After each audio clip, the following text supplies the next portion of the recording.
وبيان في فرقان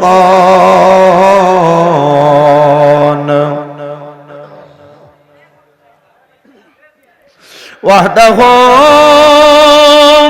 لا شريك له ولا نظير له ولا مثل له ولا مثال له أجمل أنوال له ونشهد أن سيدنا إيماننا وقدوتنا وسندنا محمد رسول الله صلى الله عليه وسلم الذي أرسله بالحق بشيرا ونذيرا وداعيا إلى الله بإذنه وسراجا وقمرا منيرا একটা জবান বন্ধ রাখবেন না, সবাই জবান খুলে মায়ার সুরে পড়েন আল্লাহু আকবার। হে আমার এই মাদারীপুর জেলার অন্তর্গত রাজুরি থানাধীন মধ্যনন্দী জামে মসজিদ সংলগ্ন ময়দানে হযরত শানুরুল্লাহ খন্দকার শানাল শাহ রহমাতুল্লাহ আলাইহির বাৎসরিক উরুস ওয়াজ দোয়ার মাহফিলের মধ্যে আগন্তুক আমার মুসলমান ইমামদারেরা ও আমার যুবক ভাইরা মুরব্বী বাবারা পর্দার অন্তরালের আমার আম্মুজিরা গো, মাইকের আওয়াজ যদি আপনাদের কানের মধ্যে যায় একটু অন্তরের কানটা লাগে আপনারা বয়ানটা শ্রবণ করবেন। আর আপনারা যারা জান্নাতের বাগানে বসলেন আপনাদেরকে বললাম আল্লাহু আকবার বলার জন্য, আপনারা কেউ জোরে বললেন কেউ আস্তে বললেন, আবার দেখলাম একজন আরেকজনের জবানের দিকে তাকায় আছেন। না না না, আমার আল্লাহ তাআলা হাদিসে কুদসির মাধ্যমে জানিয়ে দেয় ওয়াশকুরু নি'মাতাল্লাহি আলাইহি মিন কুনতুম ইয়াহু তা'বুদুন। আল্লাহ কয় বান্দা গো তোমরা আমি আল্লাহর নিয়ামতের শুকরিয়া আদায় করো যদি তোমরা আমি আল্লাহর ইবাদত করো। এবার আপনারা বলেন নামাজ রোজা হজ যাকাত দান সদকা যত রকমের ইবাদত, এই সকল ইবাদত করি আমরা একজনের জন্য, তিনি কি? জবান যদি থাকে ডান হাত তুলে জোরে ডাক দেন আল্লাহ। এই আওয়াজ মানি না, দুইটা হাত উঠে পড়েন ইয়া রাসূলুল্লাহ, উচ্চ কণ্ঠে বলেন ইয়া বলি আল্লাহ। বন্ধুরা রে আমার ও মুসলমানের দল, আমার আল্লাহ জানাই বান্দারা তোমরা আমি আল্লাহর নিয়ামতের শুকরিয়া আদায় করবা। হযরত আনাস ইবনে মালিক রাদিয়াল্লাহু তাআলা আনহু আমার নবীজিকে প্রশ্ন করেন ইয়া রাসূলুল্লাহ আপনি নবী বলেন না কেমনে আল্লাহ তাআলার নিয়ামতের শুকরিয়া আদায় করা যায়? নবী আমার জানায়া দেয় তিনটা মাধ্যমে আল্লাহর নিয়ামতের শুকরিয়া আদায় করা যায়। ও মায়ার নবী, দয়ার নবী, রাহমাতুল লিল আলামিন নবী, কোন তিনটা মাধ্যমে আল্লাহর শুকরিয়া আদায় করা যায়? নবী আমার বলে এক নাম্বার, আল্লাহর কোন বান্দা যখন তার জবান দ্বারা আমার আল্লাহ তাআলার শুকরিয়ার বাক্য সুবহানাল্লাহ, আলহামদুলিল্লাহ, লা ইলাহা ইল্লাল্লাহ সহ এমন বাক্যগুলা পড়ে, ওই তাসবিহগুলা পড়ার মাধ্যমে আমার আল্লাহর নিয়ামতের শুকরিয়া আদায় হয়ে যায়। ও মায়ার নবী, দয়ার নবী, রাহমাতুল লিল আলামিন নবী, আপনার কাছে আমরা আরো জানতে চাই আর কেমন করে আল্লাহর নিয়ামতের শুকরিয়া আদায় করা যায়? নবী আমার বলেন দুই নাম্বার, আল্লাহ তাআলার বান্দা যখন দুনিয়াতে থাইকা আমার আল্লাহ তাআলার নামাজের সিজদার মধ্যে অবনত হইয়া সুবহানা রাব্বিয়াল আলা পড়ে আমার আল্লাহ তাআলার নিয়ামতের শুকরিয়া আদায় হয়ে যায়। আর তিন নাম্বার, আল্লাহর বান্দা যখন দুনিয়ার জমিনের মধ্যে থাকা অবস্থায় আল্লাহ তাআলার কোরআন শরীফ তেলাওয়াত করে আমার আল্লাহ তাআলার নিয়ামতের শুকরিয়া আদায় করে হয়ে যায়। ও নবীজি আপনার কাছে জানতে চাই আপনি নবী বলেন না আর কেমন কেমন করে আল্লাহর নিয়ামতের শুকরিয়া আদায় হয়। নবী আমার জানিয়ে দেয় এই তিনটা মাধ্যমে আল্লাহর নিয়ামতের শুকরিয়া আদায় হয়। তবে যদি আরো বেশি নিয়ামতের শুকরিয়া আদায় করতে চাও তাহলে তোমরা মানব সেবার মধ্যে লেগে যাও। নবীজি আপনি বলেন না এই নিয়ামতের শুকরিয়া আদায় করলে আল্লাহ তাআলা আমাদেরকে কি পুরস্কার প্রদান করবে? নবী আমার জানায় এই উম্মতের দল আমার আল্লাহ তাআলা একটা দুইটা পুরস্কার প্রদান করবে না। নবীজি কয়টা পুরস্কার দিবে? নবী আমার জানাই রে উম্মত 10টা পুরস্কার দিবে। 10টা। নবীজি কেমন 10টা পুরস্কার দিবে আপনি বলেন না? নবী জানায়া দেয় উম্মত, এক নাম্বার আল্লাহ তাআলার ওই বান্দাটা নিয়ামতের শুকরিয়া আদায় করার কারণে যাদাতুম ঈমানা, আমার আল্লাহ তাআলা তাদের ঈমান বাড়ায়া দেয়। বলেন সুবহানাল্লাহ। 2 নাম্বার এলাকার কোন মানুষ যদি হার্ট অ্যাটাক করে স্ট্রোক করে মানুষটাকে মাদারীপুরের মেডিকেলের মধ্যে অথবা ঢাকা মেডিকেলের মধ্যে নিয়ে যাওয়া হয়। কারণটা কি? আইসিইউর মধ্যে ঢুকায়া 1 ঘন্টার জন্য অথবা একদিনের জন্য যদি আইসিইউর মধ্যে মানুষটারে ঢুকায় সর্বনিম্ন 10,000 টাকা থেকে শুরু করে 1,24,000 টাকা তার আইসিইউর বিল দেওয়া লাগে। কিন্তু না না না মুসলমানের দলেরা, আল্লাহর কোন বান্দা যদি আমার আল্লাহর নিয়ামতের শুকরিয়া আদায় করে আমার আল্লাহ তাআলা ওই বান্দাটারে হায়াতটাকে অটোমেটিকলি বাড়ায়া দেয়। জোরে বলেন না সুবহানাল্লাহ। আর 3 নাম্বার যখন আল্লাহর বান্দা আমার আল্লাহর নিয়ামতের শুকরিয়া আদায় করে আমার আল্লাহ তাআলা 3 নাম্বারে ওই বান্দা দুনিয়াতে কঠিন কোনো মুসিবতের মধ্যে থাকলে কঠিন কোনো বিপদের মধ্যে থাকলে আল্লাহ বান্দার বিপদ থেকে উদ্ধার করে দেয়। 4 নাম্বার ওই বান্দা যদি দুনিয়াতে কোনো রোগে আক্রান্ত হয় আল্লাহ তাআলা বান্দাটারে রোগ থেকে শিফা দান করে দেয়, সুস্থতা দান করে দেয় একমাত্র আল্লাহ তাআলার নিয়ামতের শুকরিয়া আদায় করার কারণে। আর 5 নাম্বার ওই বান্দা যদি দুনিয়ার জমিনের মধ্যে অভাবের মধ্যে থাকে আমার আল্লাহর প্রশংসা করার কারণে আমার আল্লাহ তাআলা বান্দাটারে দুনিয়ার রোগ বালা মুসিবত থেকে অভাব অনটন দূর কইরা ওই বান্দাটারে রিজিক দিয়া ভরপুর করে দেয়। সাহাবায়ে কেরাম বলে নবী আপনার কাছে জানতে চাই আপনি নবী বলেন না আমার আল্লাহ তাআলার কি নিয়ামত দান করে? নবী আমার বলে আর 5টা নিয়ামত দেয় আখিরাতের মধ্যে। ওগো নবীজি কেমন করে 5টা নিয়ামত দেয়? দেখবেন আপনাদের মাদারীপুরের লন্দি এলাকার মানুষ যখন মারা যায় মারা যাওয়ার সময় বিছানাতে প্রস্রাব পায়খানা করে দেয়। বহু মানুষ যখন মারা যায় মারা যাওয়ার সময় নাকে মুখে যে রক্ত ছেড়ে দেয়। বহু মানুষ যখন মারা যায় মারা যাওয়ার সময় বিছানাতে প্রস্রাব পায়খানা করে দেয়। বহু মানুষ চোখ উল্টায়া দেয়। বহু মানুষ তাদের জিহ্বায় কামড় দিয়ে মারা যায়। ও নবীজি এমন ভাবে কেন মারা যায়? বলে বান্দাটা আল্লাহ তাআলার নিয়ামতের নাফরমানি করেছে এই জন্য বান্দা এমন ভাবে মারা যায়। আমরা কেউ এমন ভাবে মরতে চাই না, আমরা সবাই চাই ঈমান নিয়ে মরার জন্য। কথা বলেন না ঠিক কিনা? যদি ঈমান নিয়ে মরতে চাই তাহলে আমরা জবান খুলে মুহাব্বতের আওয়াজে আল্লাহ তাআলার কালামে হাকিমের তেলাওয়াত করব আর জোরে জোরে পড়ব আউযু বিল্লাহি মিনাশ শাইতানির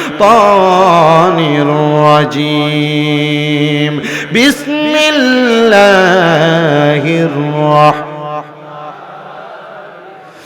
يا أيها الذين آمنوا اتقوا الله ولتنظر نفس ما قدمت لغد واتقوا الله إن الله خبير بما تعملون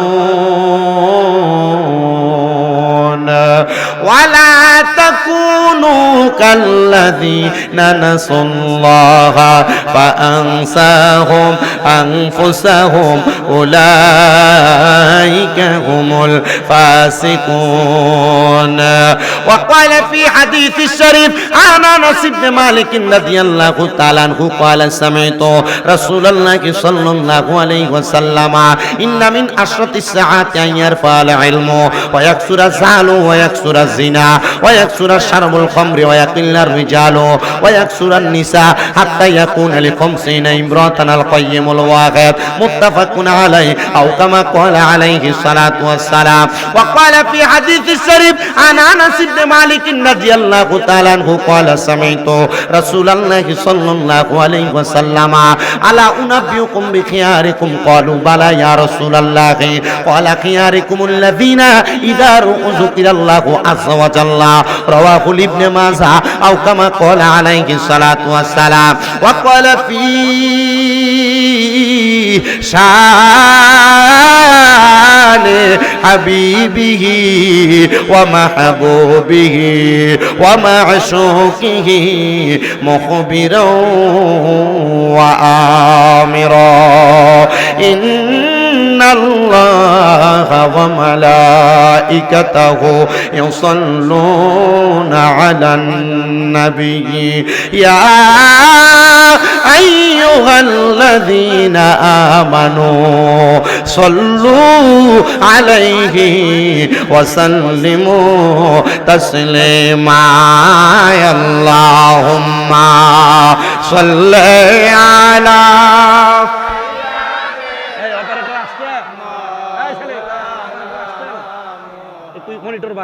وعلى آل سيدنا জবান খুলে মোহাব্বতের আওয়াজে পড়েন আল্লাহুম্মা সাল্লি চলবে মাওলানা মুহাম্মদ ওয়া আলা আলি সাইয়্যিদিনা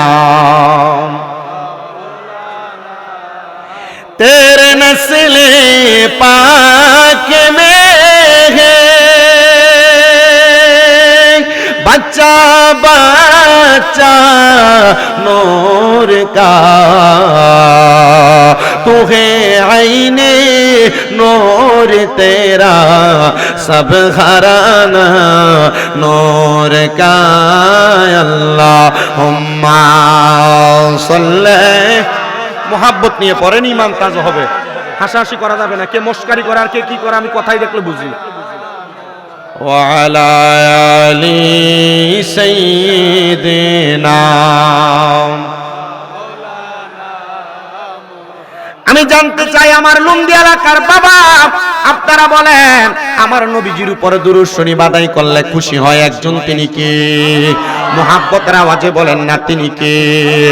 আল্লাহ জানায় দে বান্দা ইন্নাল্লাহা নিশ্চয়ই আমি আল্লাহ ওয়া মালাইকাতাহু আমার অসংখ্য ফেরেশতাদেরকে নিয়া ইউসাল্লুনা আলান নবী আমার নবীর উপর দুরূদ আদায় করি। জোরে বলেন সুবহানাল্লাহ।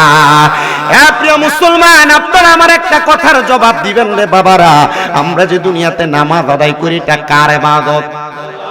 মুহাব্বতে বলেন না কার ইবাদত? আমরা যে রোজা রাখি এটা কার ইবাদত? আমরা যে মক্কায় যে হজ করতে কার ইবাদত? আমরা যে দান সদকা করি এটা কার ইবাদত? কিন্তু একটা মানুষ কি বলতে পারবে হুজুর আল্লাহর ইবাদত নামাজ, কিন্তু আমার আল্লাহ তাআলা নামাজ নিজে পড়ে কিনা? অবশ্যই না, আমার আল্লাহ নিজে নামাজ পড়েন না। বলে হুজুর আল্লাহ যে এই কাজ করেন না এই কাজ কেন বান্দাকে করতে বললেন? হুজুর আল্লাহ রোজা রাখেন কিনা? বলে হুজুর না, আল্লাহ রোজা রাখেন না, কারণ রোজা হইল মাখলুকের ইবাদত, আল্লাহ হলো খালেক, মাখলুক ইবাদত করে খালেকের জন্য। কথা বলেন না ঠিক কিনা? আমরা নামাজ পড়ে সেজদা দেই আল্লাহকে, তো আল্লাহ তাআলা কাকে সেজদা দিবে? কারণ আল্লাহ তাআলা লাম ইয়ালিদ ওয়া লাম ইউলাদ, তিনি কাউকে জন্ম দেনও নাই আবার কারো থেকে জন্ম নেনও নাই। ও আল্লাহ আপনি নামাজও পড়েন না, আপনি রোজাও রাখেন না, আপনি হজও করেন না, আপনি দান সদকা সবকিছু তো আপনার জন্য না। ও আল্লাহ তাহলে আপনি কি করেন?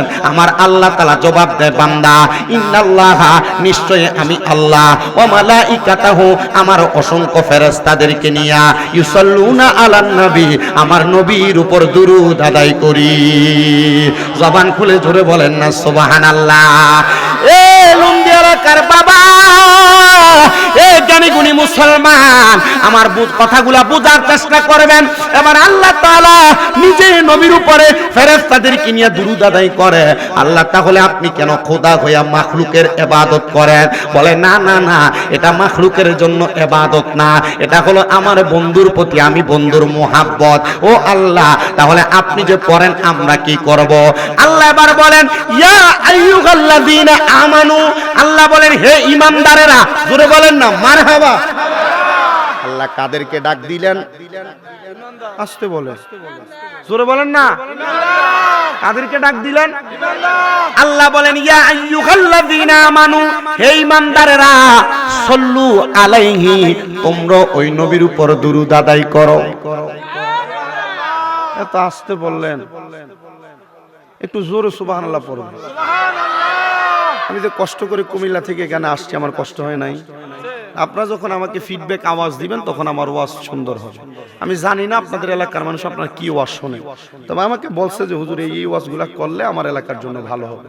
তা আমি যেহেতু শুনছি তো আপনাদের কাছে করে দিয়ে যাব। আর যেহেতু একজন আল্লাহর ওলির উরুস মোবারক, উরুস মোবারকে আসলে আল্লাহর ওলিদের গুণকীর্তন করা এটা আমাদের জন্য ইবাদত। কেন ইবাদত? যিকরুল আম্বিয়া মিনাল ইবাদাতি ওয়া যিকরুস সলিহিনা কাফারা, যে নবীদের নামের জিকির করলে, নবীদের নাম নিলে ইবাদত হয়, আর আউলিয়া কেরামের নামের জিকির করলে, আউলিয়া কেরামের নাম নিলে গুনাহ মাফ হয়, গুনাহের কাফারা হয়। আর বহু লোক আছে যে আউলিয়া কেরামের উরুসের নাম শুনলেই চুলকানি শুরু হয়, আছে না? এমন অনেক আছে না? তো থাকলেই কি আর না থাকলে কি, ওনার কথায় আপনি কান দিবেন তো আপনার নিজের কান সিলে নিয়ে গেছে, আপনি শুনলেন, সিলের পিছে দৌড়াইলেন, কান হাত দিয়ে দেখলেন না, কাজ হবে না। আউলিয়া কেরামের নামের জিকির করলে, আউলিয়া কেরামের নাম জবান দ্বারা বললে আপনার ইবাদত না, শুধু আপনার গুনাহ মাফ হবে। মারহাবা জোরে বললেন না আপনি? তাহলে আউলিয়া কেরামের নাম নিলে কি সওয়াব না গুনাহ? আসতে কই না, কি হয়? গুনাহ মাফ হয়, গুনাহ মাফ হয়। আর নবীদের নামের জিকির করলে, নবীদের নাম নিলে, আপনি একবার পড়লেন মুহাম্মদুর রাসূলুল্লাহ, ইবাদত হবে। একবার পড়লেন দাউদ আলাইহিস সালাতু ওয়াস সালাম, ইবাদত হবে। আপনি পড়লেন আদম আলাইহিস সালাতু ওয়াস সালাম, ইবাদত হবে। আর আপনি যদি পড়েন হযরত আব্দুল কাদের জিলানী, আপনার গুনাহ মাফ হবে। আপনি যদি পড়েন হযরত খাজা মুঈনুদ্দিন চিশতি, আপনার গুনাহ মাফ হবে। আপনি যদি পড়েন শাহ নূরুল্লাহ, গুনাহ মাফ হবে। কেন? কারণ আউলিয়া কেরামের নাম জপন করা, ওয়া যিকরুস সলিহিনা কাফারা, তোমার গুনাহের কাফারা হবে। এজন্য বুজুর্গানে দিনদের নাম নিবেন, ওদের আলোচনা করবেন, গুনাহ মাফ হবে। আল্লাহ কবুল করেন, করেন আমিন। আল্লাহ কাদেরকে ডাক দিলেন শুনেন। এই আপনি একটু হলরুম কমান, হলরুম কমান। আল্লাহ জানাই দেয় বান্দা, হে ঈমানদারেরা, এই যে হলরুমের সাউন্ড এটা কমাই দেন, আপনার সাউন্ড তো ভালো, আপনি হলরুমের সাউন্ড। আল্লাহ বলেন ইয়া আইয়ুহাল্লাযীনা আমানু, ওহে যারা ঈমানদার, তোমরা ঈমান আনয়ন করেছো, সাল্লু আলাইহি, ওই নবীর উপর দুরূদ আদায় করো। কিন্তু আমার আল্লাহ তাআলা আয়াতে কারিমার মধ্যে বড় শক্ত একটা কথা বলেছেন। আয়াতে কারিমার শেষের দিকে ও আল্লাহ কি জানায় দিলেন? আল্লাহ বলে শুধু তোমরা দুরূদ আদায় কইরো না, ওয়াসাল্লিমু তাসলিমা, তোমরা সালাম দাও আদবের সাথে। কাকে সালাম দেওয়ার কথা বললেন? তাসলিমান আয় তাকরিমান, সালাম দেওয়ার কথা বললেন আমার নবীজিকে। তবে সাবধান, সতর্ক, এলাকার বিভিন্ন জায়গায়, বিভিন্ন স্থানের মধ্যে, সোনার বাংলাদেশে এগুলা নিয়ে বিভিন্ন রকমের মতবাদ তৈরি হয়। কেউ বলবে বেদাত, কেউ বলবে নাজায়েজ, কেউ বলবে করা যাবে না। আমি বলবো ইবাদতের দায়িত্ব আপনার, আপনার ইবাদত আপনি করবেন। আল্লাহ নিজে বললেন ওয়াসাল্লিমু তাসলিমা, সালাম দাও আদবের সাথে। আমরা যারা নবীজিকে ইয়া নবী সালাম আলাইকা বলে সালাম দেই, আমরা নবীজিকে দাঁড়ায়া সালাম দেই, কারোর ভালো লাগবে না, কেউ দিবে না, কিন্তু যারা দিবে তাদেরকে বাধা দিবে না। আর যদি দেখেন বাধা দেয় আর মানুষের মাঝে বিভ্রান্ত তৈরি করে, বুঝতে হবে এটা ফিতনাবাজেদের সাথে এলাকার মধ্যে দ্বন্দ্ব সৃষ্টি করার কাজ চলে। কিন্তু মুসলমান সতর্ক থাকা লাগবে, আমরা যেন আমাদের ইবাদত থেকে দূরে সরে না যায়। আল্লাহ বলছেন ওয়াসাল্লিমু তাসলিমা, সালাম দাও আদবের সাথে। কিন্তু বড় বড় আলেম এরা বলবে আপনার মাইকের সামনে দাঁড়ায়া তো আদবের সাথে যে তো নবীরে সালাম দিবা, নবীরে যদি দাঁড়ায়া সালাম দাও তো আল্লাহরে সালাম দিবা কেমনে? না না না মুসলমান, আল্লাহরে সালাম দেওয়া এটা আপনার কাজ না, আল্লাহরে সিজদা দেওয়া আপনার কাজ। নবীরে তাজিম করা, সালাম দেওয়া, সম্মান করা এটা উম্মতের কাজ।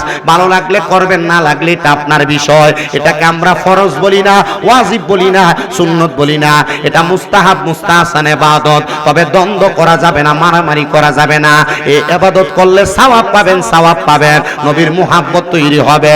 হাজী আমদাদুল্লাহ মুহাজিরে মক্কি রাহমাতুল্লাহ আলাইহিকে প্রশ্ন করা হয়, ও হাজী আমদাদুল্লাহ মুহাজিরে মক্কি, আপনি কেন নবীজিকে দাঁড়ায়া দাঁড়ায়া সালাম দেন? তিনি বলেন, আমি নবীজিকে দাঁড়ায়া দাঁড়ায়া সালাম দিলে আমার মনের মধ্যে শান্তি লাগে, আমার কাছে আরাম লাগে, এই জন্য আমি নবীজিকে দাঁড়ায়া সালাম দেই। তা আমরা যারা নবীজিকে দাঁড়ায়া সালাম দেই, আমাদের কাছে শান্তি লাগে, প্রশান্তি লাগে, আরাম লাগে, আমাদের কাছে মনে হয় এটা তাজিম, এই জন্য আমরা সালাম দেই। এই জন্য একটা জবানও বন্ধ রাখা যাবে না, মুহাব্বতের আওয়াজে আমার নবীজির উপর দুরূদ শরীফ আদায় করবেন। তবে একটা কথা বলি মুসলমান, নবীজির উপর দুরূদ শরীফের তিনটা ওয়াকিয়ার কথা জানিয়ে দেই। নবী আমার জানায় উম্মত, দুনিয়ার জমিনে কোন উম্মত যদি আমি নবীর প্রতি একবার দুরূদ শরীফ আদায় করে, আমার আল্লাহ তাআলা তার জন্য জান্নাতের মধ্যে একটা বৃক্ষ রোপণ করে, মানে জান্নাতের মধ্যে একটা গাছ লাগায় দেয়। ওই গাছের মধ্যে যত পাতা থাকবে ওই পাতার পরিমাণ সওয়াব আপনার আমার আমলনামার মধ্যে দেওয়া হবে। দুই নাম্বার, নবী বলেন উম্মত, দুনিয়ার জমিনে যেই উম্মত আমি নবীর প্রতি যত বেশি দুরূদ শরীফ আদায় করবে, জান্নাতের মধ্যে ওই উম্মত আমি নবীর তত কাছাকাছি থাকবে। তো যত বেশি দুরূদ শরীফ পড়বেন, নবীজির জান্নাতে তত কাছাকাছি থাকতে পারবেন। তিন নাম্বার, আমার নবী জানায়া দেয় উম্মত গো, দুনিয়াতে কেউ যদি আমি নবীর প্রতি একবার দুরূদ শরীফ আদায় করে, আমার আল্লাহ তাআলা তার 10টা সম্মান বাড়ায়, তার উপর 10টা রহমত নাযিল করে দেয়, তার 10টা গুনাহ মাফ করে দেয়। এই জন্য দুরূদ শরীফের এত ফজিলত হওয়ার কারণে মুহাব্বতের আওয়াজে উচ্চ কণ্ঠে ওই নবীজির উপর দুরূদ শরীফ পড়েন, আল্লাহুম্মা সাল্লি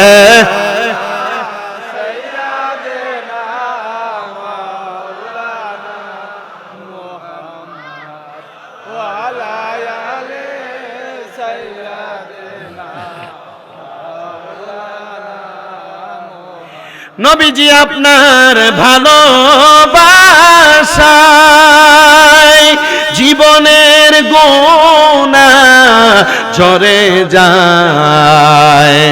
নবীজি আপনার ভালোবাসায় ফয়সাল করনি জব্বা পায়, আল্লাহুম্মা সাল্লি। কানে লাগে না, কানে সাউন্ড লাগে না, দূর থেকে কথা বললে কানে সাউন্ড বাড়াই দাও। ওয়ালা আলি মনিটর বাড়াও। মক্কা ছেড়ে দয়াল নবীজি মদিনাতে ছুটে যায়, জন্মভূমির মায়ায় নবীজি বারে বারে ফিরে চায়, আল্লাহুম্মা সাল্লি। মুহাব্বত নিয়ে, প্রেম নিয়ে পড়েন। মাওলানা মুহাম্মদ ওয়া আলা আলি সাইয়্যিদিনা। একটু জিকির করেন, লা ইলাহা, লা জোরে লা ইলাহা, লা ইলাহা ইল্লাল্লাহ, লা ইলাহা, লা ইলাহা ইল্লাল্লাহ, লা ইলাহা আল্লাহু হাসবি রব্বি জাল্লাল্লাহ, মা ফি কলবি গায়রুল্লাহ, নূরে মুহাম্মদ সাল্লাল্লাহু মুহাম্মদ, লা ইলাহা ইল্লাল্লাহ, লা ইলাহা লা ইলাহা। আইরে নামাজ রোজা চাইর না, কেহ মা বাবার খেদমত চাইর না, আমার নবীর দরুদ হইল না, আমার নবীর দরুদ, আমার নবীজি তোমায় বলবে না, লা ইলাহা লা ইলাহা হায়রে অনেক দূরে মদিনা আমরা কেমনে যাব জানি না দয়াল আল্লাহ দয়া করেন দয়া প্রাণ নসিব করেন মদিনা লা ইলাহা ইল্লাল্লাহ লা ইলাহা ইল্লাল্লাহ মুহাম্মাদুর রাসূলুল্লাহ সাল্লাল্লাহু আলাইহি ওয়াসাল্লাম। একটা জবানও বন্ধ রাখবেন না, জবানটা ছেড়ে দিয়ে মুহাব্বতের আওয়াজে উচ্চ কণ্ঠে পড়েন আলহামদুলিল্লাহ। মুআজ্জাজ সদরে মুহতারাম দিগার দিনদার ইমানদার মুত্তাকিন মুসল্লিনে কেরাম হযরতে শাহ নূরুল্লাহ খন্দকার শানাল শাহ পরে দিয়া লাগাইবেন রহমতুল্লাহ আলাইহি অন্তঃস্থর হয় বিসর্গ রহমতুল্লাহ আলাইহির স্মরণে বাৎসরিক উরুস ওয়াজ মাহফিলের সম্মানিত প্রধান বিশেষ বক্তা মুফতি জুনায়েদ আল ফরিদি সাহেব, তাকরীর করেছেন হাফেজ মাওলানা মোহাম্মদ রুহুল আমিন সাহেব, মাহফিল পরিচালনা করছেন হাফেজ মোহাম্মদ নাজমুল হাসান সাহেব, সম্মানিত সভাপতি হাদি সুলতান খন্দকার সাহেব সহ আমার ডাইনে বামে সামনে বসে থাকা ওলামায়ে কেরাম, দাড়ি পাকা মুরব্বী বাবারা, যুবক নওজোয়ান ভাইরা, ছোট ছোট মাসুম বাচ্চা, পর্দার অন্তরালের মা, মহান আল্লাহ জাল্লা শানহু আমাদের সবাইকে আজকের জান্নাতের বাগানে আসার বসার তৌফিক দিয়েছে। সবাই মুহাব্বতের আওয়াজে উচ্চ কণ্ঠে পড়ি আলহামদুলিল্লাহ। বাবাজিরা, আমি যেহেতু আপনাদের এই এলাকায় নতুন তাকরীর করব, আপনারা যারা এখানে জান্নাতের বাগানে বসেছেন, আমার ওয়াজে কিছু মানুষ বেজার হয়। এখন যদি আমার ওয়াজে বেজার হয়ে আগামী কালকে চা দোকানে যদি বলে যে কুমিল্লা থেকে শামীম রেজাকে নিয়ে আসছে, কি আলোচনা করে এটা ভাল লাগে নাই, আপনারা কি আমার ওয়াজ যদি কোরআন সুন্নাহ মোতাবেক হইলে কারোর উপরে যায় পড়ে, আপনারা কি এদের কথার জবাব দিতে রাজি আছেন ইনশাআল্লাহ? এক নম্বর, আপনার এলাকায় যদি কোনো সুদখোর থাকে, সুদখোর সবচাইতে বেশি বেজার হবে। এখন সুদখোরের উপরে যদি ওয়াজ যায় পরে, আপনাদের কি কোনো অসুবিধা হবে? আমার ওয়াজ এলাকায় যদি কোনো ঘুষখোর থাকে, এই ঘুষখোরের উপরে পড়বে। যদি ঘুষখোরের বিরুদ্ধে ওয়াজ করা হয় আর যদি এদের উপরে যায় লাগে, আপনাদের কি কোনো অসুবিধা হবে? অসুবিধা না হওয়ারই কথা। কারণ কি? কারণ আমাদের সমাজে দেখা যায় এখন বর্তমানে এই সুদখোরগুলাকে ধরে মসজিদের সভাপতি বানায়। ঠিক হইলো বললেন, না হইলো বললেন। সুদখোরগুলাকে ধরে মসজিদের সভাপতি বানায়, সুদখোরগুলাকে ধরে মসজিদের সেক্রেটারি বানায়। এলাকায় যেই লোক 10 টাকার চায়ের কাছে বিক্রি হয়ে যায়, এটার এলাকার সর্দার আর মাতবর বানায়। আপনারা বলেন, এমন লোক সমাজে আছে না নাই? যারা 10 টাকা 50 টাকা 100 টাকার কাছে বেচে হয়ে যায়, এই লোক যদি সমাজের সর্দার হয়, মেম্বার, কোনো লাভ হইব? কথা বলেন, কোনো লাভ হবে? আমি চেষ্টা করব আপনাদের কাছে সেই ধারাবাহিকভাবে ওয়াজ করতে। কারণ এই সুদখোর ঘুষখোরগুলার আমার মাঝে মাঝে শরম লাগে, লজ্জা লাগে এদের কথা বলতে। এদের কি একটু লজ্জা নাই? এদের কি একটু শরম নাই? এরা সুদ খায়া ঘুষ খায়া কেমনে মসজিদের মতো পবিত্র জায়গার সভাপতি হয়, কেমনে মাদ্রাসার মতো পবিত্র জায়গার সভাপতি হয়? আমি পরে হিসাব করে দেখলাম, সুদখোরের দিকে যদি আমি তাকাই আর একটা কুকুরের দিকে যদি তাকায়, মোটামুটি কুকুর যখন প্রস্রাব করে, এ প্রস্রাব করার সময় দেখবেন ভালো একটা দেয়াল টোকায়, ভালো একটা গাছ টোকায়, ওই জায়গায় যাইয়া ডান পাটারে আলগি দিয়া তুইলা দিয়া সিচ্ছিরে প্রস্রাব করে দেয়। কিন্তু সুদখোর ঘুষখোর প্রকাশ্য সুদ খায়, হারামখোর প্রকাশ্য হারাম খায়। এই কুকুরের লজ্জা থাকলে, কুকুর লজ্জা আসি বিদায় এটা দেয়ালের সাথে পালগি দিয়া প্রস্রাব করে, আর সুদখোরের লজ্জা নাই বিদায় এটা প্রকাশ্যে সুদ খায়। কথা কোন ঠিক কি না? আমাদের সমাজে এমন অনেক সুদখোর আছে যারা প্রতি 1 লাখে বছরে 30,000 কইরা কইরা সুদের টাকা নেয়, বাড়তি টাকা নেয়। বলেন না, আছে না নাই? হ্যাঁ মুসলমান, শুধু এমন সুদখোর না, সমাজে এমন জাতের আরো অনেক সুদখোর আছে যারা দেখবেন এলাকায় মানুষ সুদখোর বলবে, এজন্য সে সুদে টাকা লাগায় না। এখন বাড়ি বাড়ি আমাদের চাচি জেডিরা সুদের উপরে টাকা লাগায়। যদি জিজ্ঞাসা করে, চাচি 10,000 টাকা দেওয়া যায় কিনা দেখেন না, চাচি ডাইরেক্ট উত্তর দেয়, আমার কাছে তো নাই, তবে হ্যাঁ আমার বোন দিছিল টাকাটা, এলাকাতে চাইলা চুইলা দিয়া কিছু টাকা নি বাড়াইয়া তারা দেওয়া যায়, এটা দিয়া চলে। এমন সুদখোর সমাজে বেরিয়ে মহিলা আছে না নাই? উত্তর দেন, আছে না নাই? আরেক জাতের সুদ। তুমি কথাটা বুঝো আমার, আমি চাই সাউন্ড, আমি টোন চাই না। মানে আমি চাচ্ছি মানে আমার কান সাউন্ডটা লাগবে, কিন্তু টোন যেটা টো করে কথা বললে কানে এসে ধরে, এটা না। সাউন্ড চাই আমি, সাউন্ড। আপনারা এখন বুঝতেছেন? মানে আমি এটা চাচ্ছি, শুধু সাউন্ড তোলে, একটু সাউন্ডটা তুইলা দাও। এরা সাউন্ড তুলতে, সাউন্ডের ভলিউমে শুধু আমি সোয়ান, বুঝতেছেন? মানে এভাবে উপরের দিকে জানে, এটা খালি ধরে। আমি মাইক দোকানে আড্ডা দিই, কুমিল্লার যে সর্বশ্রেষ্ঠ মাইক ম্যাজিক টোন মাইক, ওই মাইক দোকানে বই আমি আড্ডা দিই, চা খাই। আমি তো বুঝি যে কোনটা লাড়াছাড়া করা লাগে, ঠিক না? আপনার একটু মনোযোগ দিয়ে শুনেন আর বুঝেন। আচ্ছা, সুদখোর তো এমন সমাজে আছে না? আরেক প্রকার সুদখোর আছে, দেখবেন এলাকাতে মানুষ সুদখোর বলবে, এজন্য এলাকাতে সুদে কোনো টাকা লাগায় না। দেখবেন ব্যাংক থেকে এই জায়গা জমি বিক্রি করে 10-15 লাখ টাকা একসাথে করে, অথবা সরকারি চাকরিজীবী যদি হয় এখান থেকে 10-15 লাখ টাকা যেটা পেনশনের পায় এটা নিয়ে ব্যাংকে রাখা দেয়। এটা ডিজিটাল নাম দিছে এফডিআর। 10 লাখ রাখলে 10 বছর পরে ডাবল ফেরত দেয়, 10 লাখে 20 লাখ। এখন এটা পায়া যদি চা দোকানে বসে চা খাই, কাকা আপনি চলেন কেমনে, কোনো কাজকর্ম করেন না, ডাইরেক্ট আপনার জবাব দিবে কিন্তু ব্যাংক থেকে সুদের টাকা তুইলা খায়। আছে না? কথা বলেন, আছে না? প্রিয় মুসলমান ইমানদার শুনেন, আরেক প্রকার সুদ আপনার বউ আপনার পান দিয়ে দিয়ে খাওয়ায়। বলে হুজুর কি বলেন? বলে হ্যাঁ, আপনার স্ত্রী আপনারে পান দিয়া সুদের টাকা খাওয়ায়। দেখবেন রাত্রবেলা আপনার ঘরে আসার পরে আপনারে কত সুন্দর বলে, তুমি যে যা টাকা ইনকাম করো সব খরচ করে ফেলো, তাহলে চলবা কেমনে?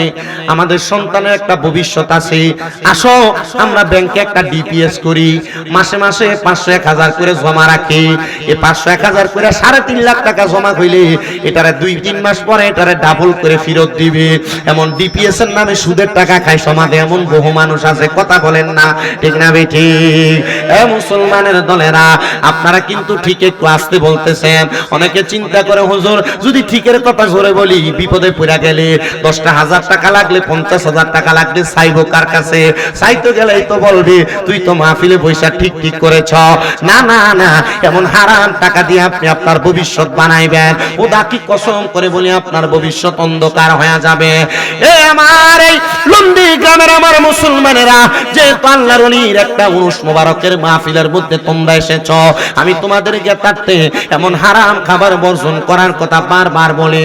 নবী আমার যখন রজব মাসে মেরাজের মধ্যে গিয়েছেন 27-26 তারিখ দিবাগত রাত্রে, নবী আমার বলেন আমার আল্লাহ তাআলা যখন আমি নবীরে মেরাজ করাইছেন, সুবহানাল্লাযী আসরা বিআবদিহি লাইলাম মিনাল মাসজিদিল হারামি ইলাল মাসজিদিল আকসাল্লাযী বারাকনা হাওলাহু লিনুরিয়াহু মিন আয়াতিনা। আল্লাহ যখন আমি নবীকে আল্লাহর নিদর্শন দেখানোর জন্য মেরাজ করাইছেন, আমি নবী মেরাজের মধ্যে যাওয়ার পর আল্লাহ তাআলার 2টা নিদর্শন দেখেছি। ইয়া রাসূলুল্লাহ, ইয়া হাবিবাল্লাহ, নবীজি আপনি কোন 2টা নিদর্শন দেখেছেন? নবী আমার বলে 1 নাম্বার নিদর্শন হলো জান্নাত, 2 নাম্বার নিদর্শন হলো জাহান্নাম। ও নবী, জান্নাতের কথা পরে বলবেন, এটা আনন্দদায়ক জিনিস। আপনি বলেন না আপনি জাহান্নামে কি দেখেছেন? নবী আমার বলেন উম্মত, এক প্রকার মানুষ দেখেছি যাদের পেটটা কাল বুয়তিন একটা ঘরের মতো, একটা ঘর যত বড় তাদের পেটটা তত বড়। নবীজি তারা কারা? তাদের পরিচয় আপনি একবার বলেন না। নবী আমার জানায় দেয় এরা আর অন্য কেউ না, এরা হলো দুনিয়াতে যারা টাকা দিয়া টাকার ব্যবসা করেছে, মানে সুদের টাকা লাগাইছে। আল্লাহর নবী কয়ে তারা হলো ওই মানুষ তারা সুদের টাকা দিয়া তাদের পেট বড় করেছে। কোন সন্তানকে ভালো খাওয়ানোর জন্য সুদে টাকা লাগাও, কোন স্ত্রীকে ভালো পড়ানোর জন্য হারাম টাকা খাও। খোদা কি কসম করে বলি, ময়দানে মাহশরে তোমার সন্তান তোমারে বাবা বলে পরিচয় দিবে না, তোমার স্ত্রী তোমাকে স্বামী বলে পরিচয় দিবে না। এই জন্য তোমরা হারাম খাবার খাইবা না, সুদের টাকা ঘুষের টাকা পরের হক মাইরা খাইবা না, ওজনে কম দিয়া খাইবা না, মিথ্যা কথা বলে ইনকাম করে আনবা না। আমি আপনাদের কাছে আমার ওয়াজের ধারাবাহিকতা রক্ষা করতেছি। আমি বলেছিলাম আল্লাহ তাআলার নিয়ামতের প্রশংসা করলে আমার আল্লাহ তাআলা অসংখ্য পুরস্কার দেয়। 5টা পুরস্কারের কথা আপনাদেরকে বলেছি। 1 নাম্বার জাদা তুমি ইমান বাড়ায়া দেয়, 2 নাম্বার হায়াত বাড়ায়া দেয়, 3 নাম্বার রিজিক বাড়ায়া দেয়, 4 নাম্বার অভাব দূর করে দেয়, 5 নাম্বার বিপদে থাকলে বিপদ থেকে উদ্ধার করে দেয়। সাহাবায়ে কেরাম বলে নবী গো, ও মায়ার নবী, আপনার কাছে জানতে চায় আমার আল্লাহ তাআলা আর কি নিয়ামত দান করে?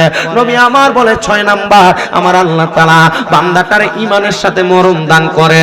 যদি বান্দা কোরআন তেলাওয়াতকারী হয়, যদি বান্দা রোজাদার হয়, যদি বান্দা ফরজগার হয়, যদি বান্দা মুত্তাকি হয়, যদি বান্দা দুনিয়াতে আল্লাহ তাআলার ফরজগার বান্দা হয়, আল্লাহ তাআলার আবেদ বান্দা হয়। আমার নন্দির মানুষ এত লক্ষ লক্ষ টাকা খরচ করে, তোমরা কেন মাহফিল সাজাইলা? বলে আমরা এমন একজন আল্লাহওয়ালা হযরতে শাহ নূরুল্লাহ স্মরণে মাহফিল করে, কারণ আমার আল্লাহ তাআলা আল্লাহর বন্ধুদেরকে খুশি হলে আল্লাহ খুশি হয়ে যাবে। আল্লাহ জানায়া দেয় বান্দা ইন্না রাহমাতাল্লাহি করিবুম মিনাল মুহসিনিন, নিশ্চয় আমি আল্লাহ তাআলার রহমত হলো আমি আল্লাহর মুহসিনিন বান্দার কাছে। আল্লাহ আপনার মুহসিনিন বান্দা কারা? বলে যারা নামাজি, যারা মুত্তাকি, যারা ফরজগার, যারা আবেদ, যারা তাহাজ্জুদ গুজারি, যারা আমি আল্লাহর ইবাদত করতে করতে আমি আল্লাহর বান্দা থেকে আমি আল্লাহর বন্ধু হয়ে গেছে। হুজুর আল্লাহর বন্ধু হয়েছে কিনা আমরা জানবো কেমনে? একবার বলেন না। ইবনে মাজাহ শরীফের 303 নম্বর পৃষ্ঠার হাদিস, আল্লাহর নবী কয় আল্লাহর ওলি যদি চিনতে চাও ইজারু উযকিরাল্লাহু আযজা ওয়া জাল্লা, যখন তুমি হক্কানি পীর মাশায়েখের চেহারার দিকে তাকাইবা তাহলে তাদেরকে দেখলে তোমার আল্লাহর কথা মনে হয়ে যাবে, তাহলে বুঝতে পারবে এটা হলো আল্লাহর প্রিয় বান্দা, এটা হলো আল্লাহর জান্নাতি বান্দা, আল্লাহর ফরজগার বান্দা, আল্লাহর মুমিন বান্দা।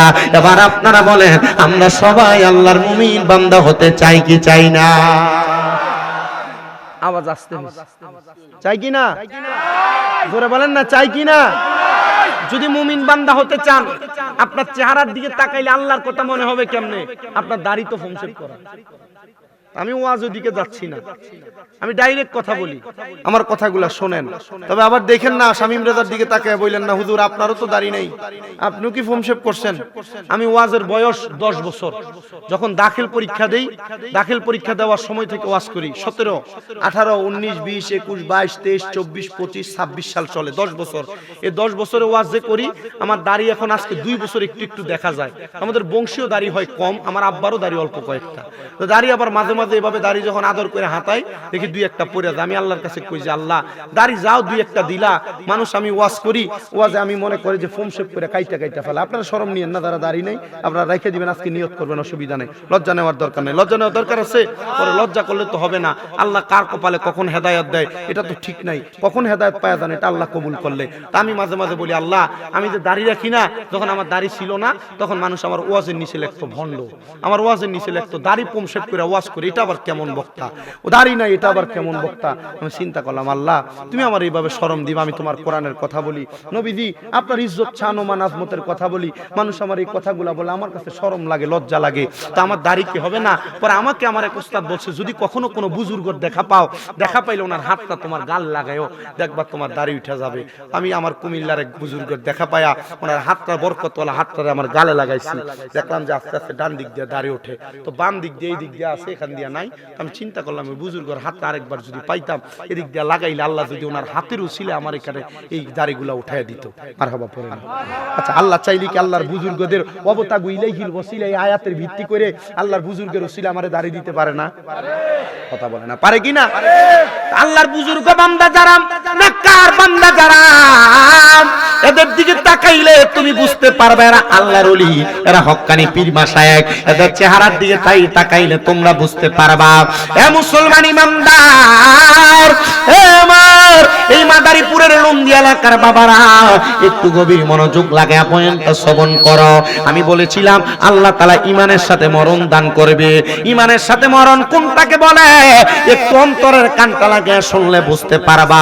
আমি প্রথমে বলেছিলাম বিছানাতে যারা প্রস্রাব পায়খানা করে, জিহ্বায় গুড় দিয়া মরে, যারা দুনিয়ার জমিনের মধ্যে অবাধভাবে মারা যায়, যাদের চোখ উল্টে যায়, এরা কিন্তু ভালোভাবে মরে না, এদের মরণ কিন্তু ভালো মরণ না।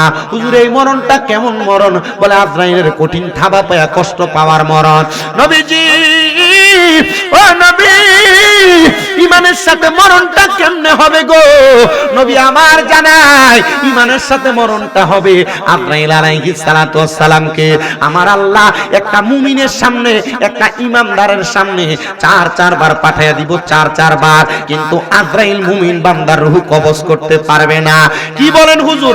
আজরাইল এত বড় ফেরেশতা, আজরাইলের নাম মালাকুল মাউত, আজরাইল রূহ কবজ করতে পারবে না, এটা আবার কেমন কথা? আজরাইলকে তো আল্লাহ বানাইছে রূহ কবজ করার জন্য, না না না, আমার আল্লাহ ফেরেশতার কাজের জন্য বানাইছে।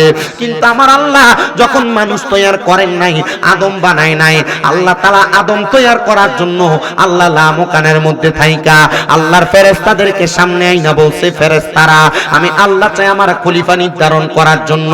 ফেরেশতারা বলেছে, আল্লাহ এদেরকে যদি বানান, এরা আপনার এই জমিনের মধ্যে যায় এরা নাফরমানি করবে, এরা বেয়াদবি করবে, এক কথায় আল্লাহ আপনার প্রশংসা করবে না, আমরাই তো আপনার প্রশংসাকারী বান্দা। আল্লাহ আপনি আদম বানাইয়েন না, ওয়াসফিকু দিমা, এরা রক্ত ঝরাইবে রক্ত, আল্লাহ আপনি মানুষ বানাইয়েন না। আল্লাহ কয় আমি যা জানি তোমরা তা জানো না। আমার আল্লাহ তাআলা আদম তৈয়ার করবে। আল্লাহর বড় বড় চারজন ফেরেশতা, লিডারশিপ দেওয়া চারজন ফেরেশতা, একজনের নাম হযরত জিবরাইল আমিন, একজনের নাম মিকাইল আমিন, একজনের নাম ইসরাফিল আমিন, আরেকজনের নাম আজরাইল আমিন। ও বন্ধু গো, আমার আল্লাহ তাআলা হযরত আজরাইল, হযরত মিকাইল ফেরেশতা, হযরত ইসরাফিল ফেরেশতা, তিনজন ফেরেশতাকে দুনিয়াতে পাঠাইছেন। দুনিয়াতে কেন পাঠাইছে? আল্লাহ আদম তৈয়ার করবে, আদম তৈয়ার করবে, আদম তৈয়ার করবে। আদম তৈয়ার করার জন্য যখন ফেরেশতা তিনজন, একজনের নাম জিবরাইল, একজনের নাম মিকাইল, একজনের নাম ইসরাফিল, এই তিনজন ফেরেশতা যখন দুনিয়াতে আসছে, আয়েশা মাটি নেওয়ার জন্য মাটিতে হাত দিয়েছে, মাটি চিৎকার দিয়ে ফেরেশতার সঙ্গে কথা বলেছে। আচ্ছা বলেন, আল্লাহ যদি চায় মাটির কথা, মাটি কথা বলতে পারে কি পারে না? এ প্রিয় মুসলমান, এ লুন্দি গ্রামের মানুষ, এ মাদারীপুরের জ্ঞানী গুণী সুশীল সমাজ, একটু অন্তরের কানটা লাগে শোনো রে আমার বাবারা। এবার যখন ওই তিনজন ফেরেশতা দুনিয়ার জমিনের মধ্যে মাটি নিতে হাত দিছে, মাটি কান্না করেছে, না না ফেরেশতা আমাদেরকে নিয়ে যাও না, যদি নিয়ে যাও আল্লাহ আমাদেরকে দিয়ে মাটি বানায় আদম বানাইবো, আর আদম দুনিয়াতে মারামারি করবে, দ্বন্দ্ব করবে, আমাদেরকে দুনিয়াতে রেখে দাও। এবার ফেরেশতা তিনজন যখন ফিরে গেলেন, আমার আল্লাহ তাআলা বললেন, আজরাইল তুমি তো একটু দুর্বল ফেরেশতা, যাও যাও যাও, তুমি কি পারবা মাটি নিয়ে আনার জন্য? ফেরেশতা আজরাইল বলেছেন, আল্লাহ আপনার হুকুম মোতাবেক মাটি আনতে পারবো, অনুমতি প্রদান করেন। আল্লাহ বললেন, এ ফেরেশতা আজরাইল যাও যাও যাও, মাটি নিয়ে আসো। ফেরেশতা আজরাইল দুনিয়াতে আইসা ডাইরেক্ট আজরাইলের ডান হাতটাকে এমন ভাবে মাটির মধ্যে খাপলা দিয়ে রাখলেন, রাখার সাথে সাথে আজরাইলের হাতে একসাথে 40 মণ মাটি আজরাইলের হাতের মধ্যে উঠছে রে বাবা। ওই সময় মাটি চিৎকার করেছে, আজরাইল ফেরেশতা জবাব দিয়েছে, এ মাটি চিৎকার করো না, তুমিও আল্লাহর সৃষ্টি, আমি ফেরেশতাও আল্লাহর সৃষ্টি, তোমার কাজ আল্লাহর হুকুম মানা, আমার কাজ আল্লাহর হুকুম মানা। আল্লাহ বলছে তোমাকে নেওয়ার জন্য, তুমিও আল্লাহর হুকুম অমান্য করবা না, চলো চলো। আজরাইল একসাথে এক খাবলা দিয়া 40, আপনারা কি বলেন এটাকে? হামলা বলেন না, তো কুমিল্লা আর আপনার মাদারীপুরের পার্থক্য রইল কি? একই তো। মারহাবা পড়েন, শুধু মাঝখানে শুধু নদী একটা পর্দা। মারহাবা, আল্লাহ কবুল করেন, জোরে পড়েন আমিন। একটা খাবলা দিয়া 40 মণ মাটি নিয়ে গেছে। যদি আল বিদায় ওয়ান নিহায়া 14 খণ্ডের একটা কিতাব ইসলামিক ফাউন্ডেশন কর্তৃক ছাপানো আমার ঘরে লিপিবদ্ধ আছে। আমি ওই কিতাবটার মধ্যে পড়তে যা দেখলাম, একটা খাবলা দিয়া 40 মণ মাটি নিয়ে গেছে। মাটি চিৎকার করেছে, আজরাইল শোনে নাই, কারণ আল্লাহ তাআলার হুকুম মোতাবেক মাটিও যাওয়া লাগবে, আজরাইলও নেওয়া লাগবে। আজরাইল যখন মাটি নিয়ে গেলেন, আল্লাহ জানায়া দেয়, আজরাইল এই তিনজন ফেরেশতা পারে নাই, তুমি যেহেতু সাহসিকতা দেখায়া মাটি আনতে পেরেছো, যাও যাও যাও, আমি আল্লাহ তাআলা তুমি আজরাইলকে ক্ষমতা দিলাম, এখন থেকে তুমি হলা মালাকুল মাউত, মানে মানুষের মৃত্যুর ফেরেশতা, মানুষের রূহ কবজ করবা। তখন থেকে আজরাইলকে আমার আল্লাহ দায়িত্ব দিয়েছে আপনার আমার রূহ নেওয়ার জন্য। আচ্ছা এবার বলেন, আমার হাতের মধ্যে একটা বোতল দেখা যায়, এই বোতলের মধ্যে পানি আছে কি 2 লিটার না আধা লিটার? আসতে বলেন কেন? বসো। 2 লিটার না আধা লিটার? আমি যদি চেষ্টা করি এটাতে 1 লিটার পানি রাখা যাবে, আমি যদি চেষ্টা করি 5 লিটার রাখা যাবে, যদি চেষ্টা করি 10 লিটার রাখা যাবে, কেন যাবে না? এটার লিটার ধরবে মাত্র আধা লিটার। এবার আপনারা বলেন, আজরাইল যদি এক হাত দিয়ে 40 মণ মাটি নিতে পারে, হাতটা কি ছোট না বড়? 40 মণ মাটি যে হাতে আটে, ওই হাতটা যদি আপনার আমার বুকের উপরে রাখা হয়, মুখের উপরে রাখা হয়, বুক আর মুখ কি থাকবে না? সেপটা হয়ে যাবে, সেপটা হয়ে যাবে। আপনারা কি ওয়াজ বুঝতেছেন? আপনাদের এলাকায় এভাবে ওয়াজ চলে? মনোযোগ দিলে কষ্ট নিবেন না আপনারা। আমার ওয়াজ হুজুর আপনি যে ওয়াজ চাইছেন প্রথমে পাইছেন, এই ওয়াজ আমি ধারাবাহিক করি। ওয়াজগুলো শোনেন, আপনাদের দোয়ায় কামেল ফেকা কমপ্লিট হয়েছে মাস্টার্স, আপনাদের দোয়ায় কুমিল্লা ইউনিভার্সিটিতে বাংলা অনার্স কমপ্লিট হয়েছে। আমি রানিং ধারাবাহিকভাবে যেভাবে ওয়াজ করি, আমার ওয়াজের ধারা এটা। কিন্তু আমি যে এখানে আসছি খুব কষ্ট হয়েছে। আমি আমার ওই যে ভাই সুহেল ভাই, যিনি আমাদের ওই যে হাইওয়ে পুলিশের এসপি অফিসার কি কোথায় যেন আছে যে, তো আমার ভাই অত্যন্ত ভদ্র মানুষ, মুয়াদ্দাব মানুষ। যখন আপনি ওনার কাকা হন, আকবর কাকা না জামাল কাকা, ওনার কথা যখন বলছে, উনি ওনার এসপি ওসি স্যারে নিয়ে চলে গেছে আমার মসজিদে। তো ওনার যায় আমার ওয়াজ শুনছে, শোনার পরে এরপরে আমরা খাওয়া দাওয়া করে একসাথে এরপর দাওয়াতটা লিখছি। আপনারা যারা এখানে বসছেন কোন আচ্ছা আচ্ছা আচ্ছা আচ্ছা আচ্ছা আচ্ছা আচ্ছা আচ্ছা আচ্ছা ওই জামাল কাকা আনছে সোহেলের মাধ্যমে। আচ্ছা মারহাবা পড়ে, এটা একটা দোয়া। এটা কি? এটা দোয়া। অনেকে হাসেন, চিন্তা করে এই মুরব্বি কি বলে ওয়াজের মাঝখানে থামায় কথা বলে কেন? এই তো বেবুঝ, এ বুঝে না। বুঝতে হবে তো মুরব্বিদের এটা মহাব্বত, এটা মায়া। মারহাবা পড়েন। বাংলাদেশে আপনাদের দোয়ায় আমার হাজার লাখ ভক্ত আছে। এমন বহু ভক্ত আছে যে আমি যারা চিনি না, জানি না, বুঝি না, এ ওসিয়ত করে রাখছে আর জানাজা আমি পড়াই। এমন বহু ভক্ত আছে আমার বাংলাদেশে, বহু জায়গা আছে, বহু জায়গায়। আমি বর্তমান যে মসজিদে জুমা পড়ে, এই মসজিদে 19 জন মুরব্বী আছে যারা শুধু ওসিয়ত করে রাখছে, পুরুষ নারী, যে হুজুর আমার জানাজা আপনি পড়াবেন। এমন বহু আছে, বহু। বললে অনেক লম্বা হবে। আমি জানি পর্দার আড়ালে আমার মা বোনেরা আছে, ওয়াজটা একটু মনোযোগ দিয়ে শুনেন। ওয়াজটা শুনলে আমি বিশ্বাস করি যে একটা আল্লাহর ওলির দরবারের মাহফিল, ওলির দরবারের মাহফিল দিয়ে আপনি ভালো কিছু বুঝতে পারবেন। আর আমি সব মা বোনের ওয়াজই করতেছি, একটু শোনেন মনোযোগ দিয়া। কারণ আমার কাছে ভাল লাগছে আমার এই জামাল কাকা, হ্যাঁ জামাল কাকা যখন বলছে যে হুজুর আমার আম্মা বলছিল এখানে আগে গান হতো, যেন গান না হয় ওয়াজ মাহফিল হয়। খোদা কি কসম, আমরা মাজারকে মানি, মাজারকে বিশ্বাস করি, মাজারকে শ্রদ্ধা করি, মাজারকে জিয়ারত করি। কিন্তু যেই মাজারে গান হয়, এই মাজারের কাছে দিয়ে যাই, জিয়ারত করি। কিন্তু যারা গান করে এরা ভণ্ড, এদের সাথে আমরা মুসলমানের কোনো সম্পর্ক নেই। কথা কি আপনারা বুঝতে পারছেন? কথা কি আপনারা বুঝতে পারছেন? আমি হিসাব মিলিয়ে দেখছি। তবে আল্লাহর ওলি হক্কানি, আল্লাহর ওলির মাজার সত্য। এই মাজার যেহেতু এত সম্মানিত মর্যাদার জায়গা, আপনারা এটাকে সম্মান করবেন, তাজিম করবেন। বলে হুজুর কিভাবে? সেজদা দিয়া? না, হারাম। মাজারে সেজদা দেওয়া যাবে না। মাজারের কাছে যাবেন, সূরা ফাতিহা একবার পড়বেন, সূরা ইখলাস 3 বার পড়বেন, পারলে সূরা ইয়াসিন পড়বেন, পারলে সূরা ওয়াকিয়া পড়বেন, পারলে সূরা রহমান পড়বেন। পড়ে পড়ে দোয়া করবেন, আল্লাহ আমি গুনাহগার, তোমার এই বন্ধু যিনি মাজারে আছেন উনি তোমার বন্ধু, আল্লাহ উনি তোমার ওলি, ওনার উসিলে আমার দোয়া কবুল করো। আল্লাহ চাইলে আল্লাহর ওলির উসিলে আমাদের দোয়া কবুল করবে। এই জন্য মাজারে যাওয়া। তবে বলে হুজুর মাজারের কাছে চাই, খোদার কসম আমি আজ পর্যন্ত দেখি নাই মাজারের কাছে কেউ কিছু চায়। আর যারা চায় এরা মূর্খ, এরা বোকা। মাজারের কাছে চায় না, আমরা চাই কার কাছে? ওয়াবতাগু ইলাইহিল ওয়াসিলা, এই আয়াতের প্রেক্ষাপটে আল্লাহর কাছে চাই। আমরা পাপী, আল্লাহ তোমার বন্ধুর উসিলা আমাদেরকে দান করো। কিভাবে দান করে আল্লাহ? আল্লাহর ওলির উসিলায়। আপনাদের কাছে আমি সেই ওয়াজটা করব। আমার এই ভাই জামাল ভাই উনি কিন্তু বলে দিয়েছেন যে হুজুর একটা ওয়াজ দেখাই দিছে ওয়াজটা করার জন্য, তো করব। আপনার ধৈর্য নিয়ে বসবেন। এরপরে আবার আমাকে বলছে যে আমার আগের বক্তা বলে গেছে আবার খিচুড়িও আছে, আপনার খাইবেন তাবারুক। তবে আরেকটা হাসার কিছু না, আল্লাহর ওলির দরবারে তাবারুক এটা শেফা। এটা কি? আসতে বলছেন, বলেন না কি শেফা? কি বুঝেন তো শেফা কি? রোগ মুক্তি হয়। আল্লাহর ওলির দরবারে তাবারুক খেলে কি হয়? বহু মানুষকে দেখছি আল্লাহর ওলির দরবারে তাবারুককে এটা বেদাত বলতো, খাইবে না, এটা করবে না, ওইটা করবে না, এটা বেদাত। আল্লাহর ওলির দরবারে তাবারুক শিন্নি, এটা বেদাত। এটা বইলা বইলা দেখছি আবার ঘুমটা লাগাইয়া যখন তাবারুক দেয় তখন আইসা লিখতে বসে। কথা বলেন ঠিক না?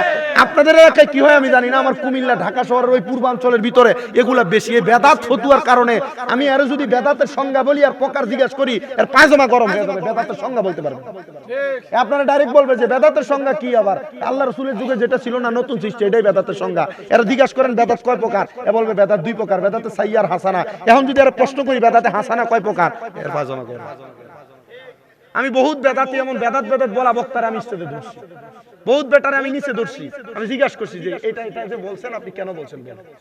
এজন্য আলোচনা করতেও ধারাবাহিকতা। 19টা জ্ঞান লাগে, আমার তো 19টা জ্ঞানও নাই, কিন্তু তবু আমি কেন একটা কথাকে আনতাদি ফালতু? আমি জানি না যেটা এটা বলবো না, আর যদি আমি যেটা বলে ফেলছি এটা ভুল হয় আমি 10 বার মাফ চাইবো।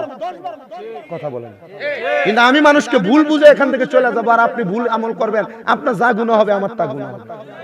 এজন্য আমি আপনাকে যা বুঝাবো আপনি তা বুঝবেন। আমাকে আমার সোহেল ভাই যেদিন গেছে আমার এখানে ওনার ওসি স্যারকে নিয়ে, উনি আমাকে বলছিলেন হুজুর আপনি ওয়াজ করছিলেন অসুস্থ ব্যক্তির কাছে আমরা কেন যাব, আমার ওয়াজের সাবজেক্ট ছিল আমি ওয়াজ করছিলাম অসুস্থ ব্যক্তির কাছে আমরা নিজের লাভের জন্য যাব। হুজুর কি বলেন, অসুস্থ ব্যক্তির কাছে নিজের লাভের জন্য? আল্লাহ নবী তিরমিজি শরীফের হাদিসে বলে অসুস্থ ব্যক্তির কাছে যাইবা, এর কাছে দোয়া চাইবা। বলে হুজুর এ অসুস্থ, এর জন্য না আমরা দোয়া করব না, অসুস্থ ব্যক্তি কোনো দোয়া করলে আল্লাহ ডাইরেক্ট তার দোয়া কবুল করে।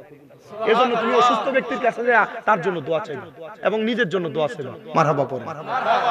কষ্ট হচ্ছে আপনাদের, একটু মুহাব্বতে দুরূদ শরীফ পড়বেন। আমি আমার ওয়াজের ধারাবাহিকতা যেখানে শেষ করছি এখান থেকে আবার ধরবো। একটু মুহাব্বতে পড়েন আল্লাহুম্মা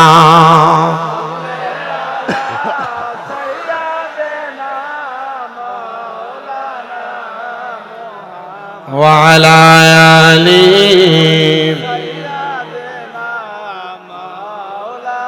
বলেন ওরে ভালো করে।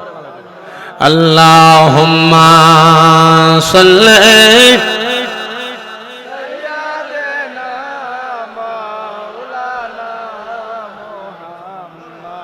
ওয়া আলা ঠান্ডা গরম আছে। জগতে পাগল কাবার জন্য, কাবা পাগল মাবুদের, আমার মাবুদ পাগল দয়াল নবীজির, নবীজি পাগল উম্মতের। আল্লাহুম্মা মুহাব্বত নিয়ে পড়েন, প্রেম নিয়ে পড়েন। মাওলানা মুহাম্মদ ওয়া আলা আলি সাইয়্যিদিনা। আমার এই মাদারীপুরের লুন্দিয়া এলাকার মুসলমানেরা, ওই আজরাইল যখন আপনার বুকের মধ্যে মুখের মধ্যে হাত দিবে, আপনার মুখ আর বুক সেপটা হয়ে যাওয়ার কথা কিন্তু যাবে না। বলে হুজুর কেন? কারণ যারা মুমিন মুত্তাকি বান্দা তারা যখন মারা যাবে, মারা যাওয়ার সময় আমার আল্লাহ আজরাইলকে পাঠাইবে 4 বার। কয়বার? জোরে বলেন না কয়বার? আজরাইলকে পাঠাইবেন 4 বার। এ মায়ার নবী আজরাইলকে কেন 4 বার পাঠাবে? বলে আমার আল্লাহ তাআলা যখন দুনিয়া সৃষ্টি করেছে, আল্লাহ তাআলার লাম ও কানের মধ্যে আমার আল্লাহ একটা গাছ লাগাইছেন, যে গাছটার নাম হলো সাদরাতুল ইয়াকিন গাছ। আবার কেউ কেউ বলেন গাছের নাম হলো তওবা গাছ। ওই তওবা গাছের মধ্যে ততগুলা পাতা, দুনিয়াতে যতগুলা বান্দা, বান্দার নামগুলা তওবা গাছের পাতাতে লেখা আছে। একটা পাতা ঝরে গেলে ওই পাতাতে যে বান্দার নাম থাকে ওই বান্দার কাছে আজরাইল আসে। আজরাইলের সাথে 2টা ফেরেশতা আসে। আশিকের রাসূল এটাকে সুরে সুরে গজলের সুরে লিখতেছে। তওবা নামক গাছটি আছে, পাতায় পাতায় লেখা আছে মানুষের হায়াত। ওরে সেই পাতাটা ঝরে গেলে মৃত্যুর নিশান আসবে চলে, সেই পাতাটা ঝরে গেলে মৃত্যুর নিশান আসবে চলে, শেষ হইবে তোমাদের হায়াত, পাপী উম্মত কে করিবে পার, হার পাপী উম্মত কে করিবে পার, কঠিন হাসরের দিনে আখিরি নবীজি বিনে, পাপী উম্মত কে করিবে পার। নবী বলবে আবু বকর তুমি লও দুজকের খবর, উম্মত নি দুজকে যায় আমার, কোথায় বাবা উসমান গনি তুমি লও কাউসারের পানি, উম্মতের করাও না আহার, পাপী উম্মত কে করিবে পার। আল্লাহর যত নবী রবে নফসি নফসি বলবে সবে, কান্দিয়া সব হইবে লাচার, সেই দিন নবী গুণমণি কাঁদবেন ইয়া রাব্বি হাবলি উম্মতি উম্মত বলে করি চিৎকার, পাপী উম্মত কে করিবে পার, পাপী উম্মত কে করিবে পার, কঠিন হাসরের দিনে আখিরি নবীজি বিনে, পাপী উম্মত কে করিবে পার। একটা জবানও বন্ধ রাখবেন না, জবান ছেড়ে দিয়ে মুহাব্বতের আওয়াজে পড়েন আল্লাহু আকবার। এই উপস্থিত মুসলমানেরা, আজরাইল আলাইহিস সালাতু ওয়াস সালামকে আমার আল্লাহ তাআলা ওই গাছের পাতাটা ঝরে পড়ার সাথে সাথে বান্দাটার সামনে প্রেরণ করে দিবে। যদি বান্দা মুমিন হয়, ওই বান্দাটার সামনে দুইটা ফেরেশতা আগমন করবে। দুইটা ফেরেশতা আগমন কইরা একজন বান্দার নাকের আগার মধ্যে বসবে, আর একজন বান্দার মাথার তালুর কাছে বসবে। যখন বান্দার কাছে বসবে রে মুসলমান, বান্দাটার সামনে বসার সাথে সাথে আজরাইল বান্দাটার বুকের মধ্যে থাবা দেওয়ার চেষ্টা করবে। দুইজন ফেরেশতা ডাক দিয়া বলবে, রে আজরাইল, বান্দার বুকের মধ্যে থাবা দিয়া রূহ নিতে পারবা না? বলে কেন পারবো না? বলে বান্দার ভিতরের মধ্যে আল্লাহ নবীর প্রেম আছে, এই জন্য বান্দার বুক দিয়ে রূহ বাহির করতে আমরা দিব না। মুসলমান ইমানদার শুনো শুনো, অন্তরের কানটা লাগে শুনো। এবার আজরাইল চলে যাবে, আল্লাহর হুকুমে আবার বান্দার রূহ নিতে আসবে। যখন আজরাইল আগমন করবে গো, আগমন করার সাথে সাথে ওই বান্দাটার কাছে আইসা বান্দার বিওয়াজিকা নূর, নুরানি চেহারার মধ্যে ডাইরেক্ট টার্গেট করবে, থাবাটা দিয়া বান্দার রূহ নেওয়ার চেষ্টা করবে। দুইটা ফেরেশতা, একজন নাকের কাছে আর একজন মাথার কাছে, বান্দার চেহারার সামনে আইসা ডাক দিয়ে বলবে, রে আজরাইল, ও আজরাইল, বান্দার কপাল দিয়া রূহ বাহির করতে পারবা না? বলে কেন? বান্দা ফরেজগার, বান্দা মুত্তাকি, বান্দা নামাজি, বান্দা সেজদা দিয়েছে, বান্দার কপাল দিয়ে রূহ বাহির করা যাবে না।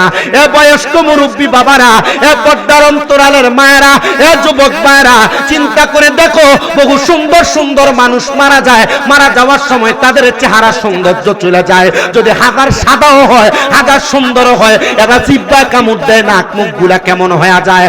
আর একটা নামাজি ব্যক্তি যদি কালো হয়, ইমানের জোর থাকার কারণে, নামাজি হওয়ার কারণে তার চেহারা নূর আল্লাহ বাড়ায়া দেয়।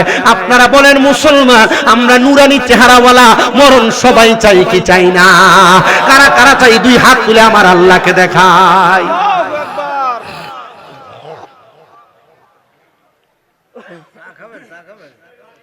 প্রিয় মুসলমান ইমানদার, এ লুন্ডি গ্রামের মানুষ, আজরাইল আইসা যখন বান্দার চেহারা বরাবর হামলা করবে রূহটা নেওয়ার জন্য, ডাইরেক্ট বান্দার চেহারার মধ্য থেকে জবাব দিবে আজরাইল, বান্দার কপাল দিয়া রূহ নিতে পারবা না। বলে কেন? বান্দার কপালে নামাজের নূর আছে, সেজদার নূর আছে, এই জন্য বান্দার কপাল দিয়া রূহ বাহির করা যাবে না। এবার আজরাইল ফিরে যাবে, আমার আল্লাহ তাআলার হুকুম পায়া আজরাইল এবার তৃতীয়বার আসবে, আয়েশা বান্দার ডান হাত বরাবর হামলা করবে। ডান হাতের দিক থেকে দুইজন ফেরেশতা জবাব দিবে, রে আজরাইল, বান্দার ডান দিক দিয়ে রূহ নিতে পারবা না। বলে কেন পারবো না? বলে বান্দার ডান হাতে তারা দান সৎকার পাওয়ার আছে, এই জন্য বান্দার ডান দিক দিয়ে রূহ নিতে নেওয়া সম্ভব না। এবার বান্দার বাম দিক দিয়ে হামলা করা হবে, বাম দিক থেকে জবাব দিবে, রে আজরাইল, বান্দার বাম দিক দিয়ে রূহ নিতে পারবা না। বলে কেন পারবো না? বলে বান্দার বাম দিকে তার মা বাবার খেদমত আছে। এবার যখন আজরাইল চারদিক দিয়ে হামলা করবে, রূহ নিতে পারবে না। আমার আল্লাহ তাআলার কাছে আজরাইল একটা দরখাস্ত করবে, ফরিয়াদ করবে, আল্লাহ, বান্দার রূহ তো কোনো দিক দিয়ে নেওয়া যায় না, আল্লাহ করবোটা কি একটাবার বলেন না? আল্লাহর দরবার থেকে আদেশ আসবে, এ বান্দা, এ আজরাইল ফেরেশতা, বান্দা তো আমার আল্লাহ তাআলার ইবাদতকারী, বান্দা মা বাবার খেদমতকারী, বান্দা দান সদকাকারী, বান্দা আল্লাহ রাসূলের প্রেমিক, এই জন্য বান্দার রূহ এমন কষ্ট দিয়া নেওয়া যাবে না। বলে কেমন করে রূহ নিব? একটাবার জানাইয়া দাও না। বলে বান্দার রূহ যে তো নিবা, ও ফেরেশতার দল শোনো, যারা মুমিন বান্দা, যারা মুত্তাকি বান্দা, যারা আউলিয়া কেরামের পাগল, যারা আল্লাহ নবীর পাগল, যারা নামাজি, যারা রোজাদার, যারা মা বাবার খেদমত করে, যারা দান সদকা করে, এরা যখন মারা যাবে, এরা মারা যাওয়ার সময় কালেমা পড়বে। মুমিন বান্দা, মুত্তাকি বান্দা, ফরেজগার বান্দা কালেমা না পড়ে মারা যাবে না। এবার আজরাইল দাঁড়িয়ে থাকবে। ফেরেশতা আসছিল কয়জন? প্রথমে আসছিল কয়জন? দুইজন আজরাইল সহ তিনজন, একজন মাথার কাছে, একজন নাকের কাছে। তো নাকের কাছে যে ফেরেশতা থাকবে, ওই ফেরেশতার হাতে জান্নাতের মেশক আম্বরের আতর থাকবে। ওই আতরটা মুমিন বান্দার নাকের কাছে লাগাইয়া দিবে। বান্দা সুঘ্রাণ পাইয়া এমন ভাবে সুঘ্রাণে চোখটা খুলবে।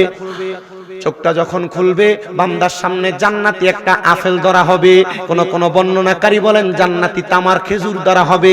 মাথার কাছের ফেরেশতা বান্দার চোখের কাছে জান্নাতি একটা আপেল ধরবে, তুফা।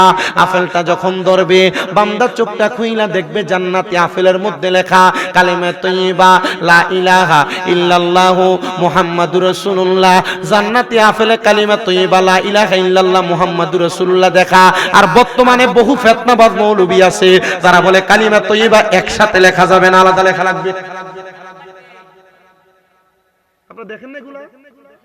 যুব সমাজ দেখে, ডাইরেক্ট ফতোয়া দিচ্ছে কালিমা তাইয়্যিবা লা ইলাহা ইল্লাল্লাহ এক সাইডে, মুহাম্মাদুর রাসূল এক সাইডে। আল্লাহর নামের সাথে নবীর নাম লেখা যাবে না। আমি চিন্তা করে দেখলাম এর মতো মূর্খ মাদ্রাসা লেভেলের একবার প্রথম যে কিতাব পড়ায় মেশকাত শরীফ, এইটাই পড়ে না। কেন?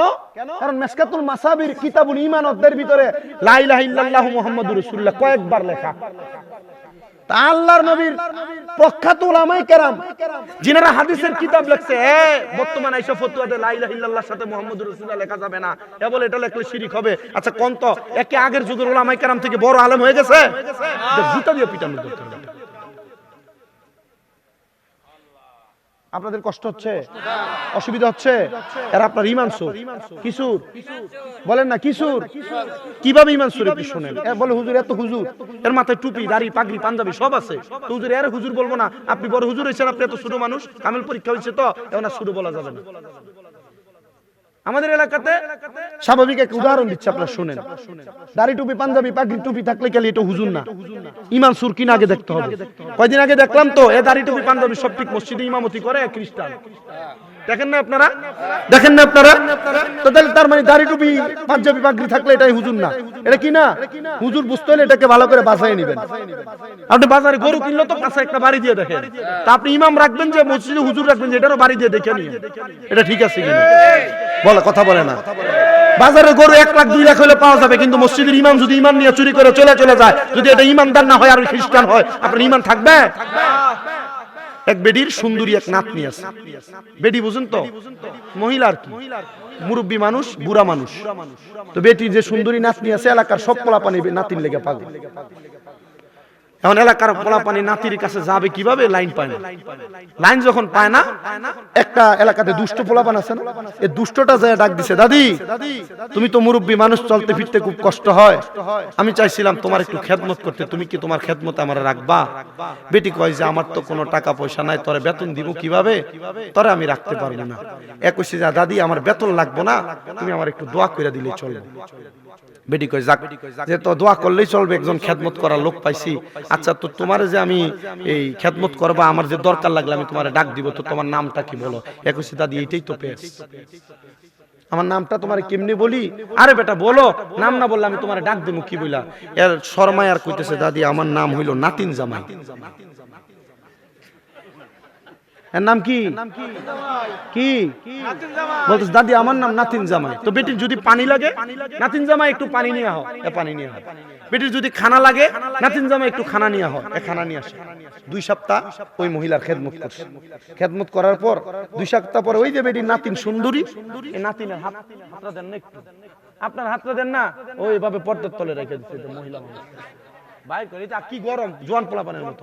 নাতিনের হাতটা ধরে আইসা দাদি রেখে, দাদি তোমার নাতিনটারে আমি খুব পছন্দ করি, তুমি আমার একটু নাতিনটার সাথে একটু বিয়া দেয়া দাও।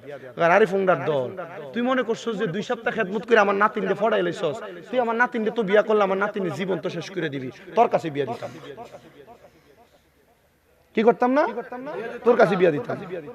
দাদি আমি তো তোমার নাতিন খুব ভালো পছন্দ করি, তোমার নাতিনও পছন্দ করে। বেটি জিগায়, এই তুইও কি পছন্দ করস?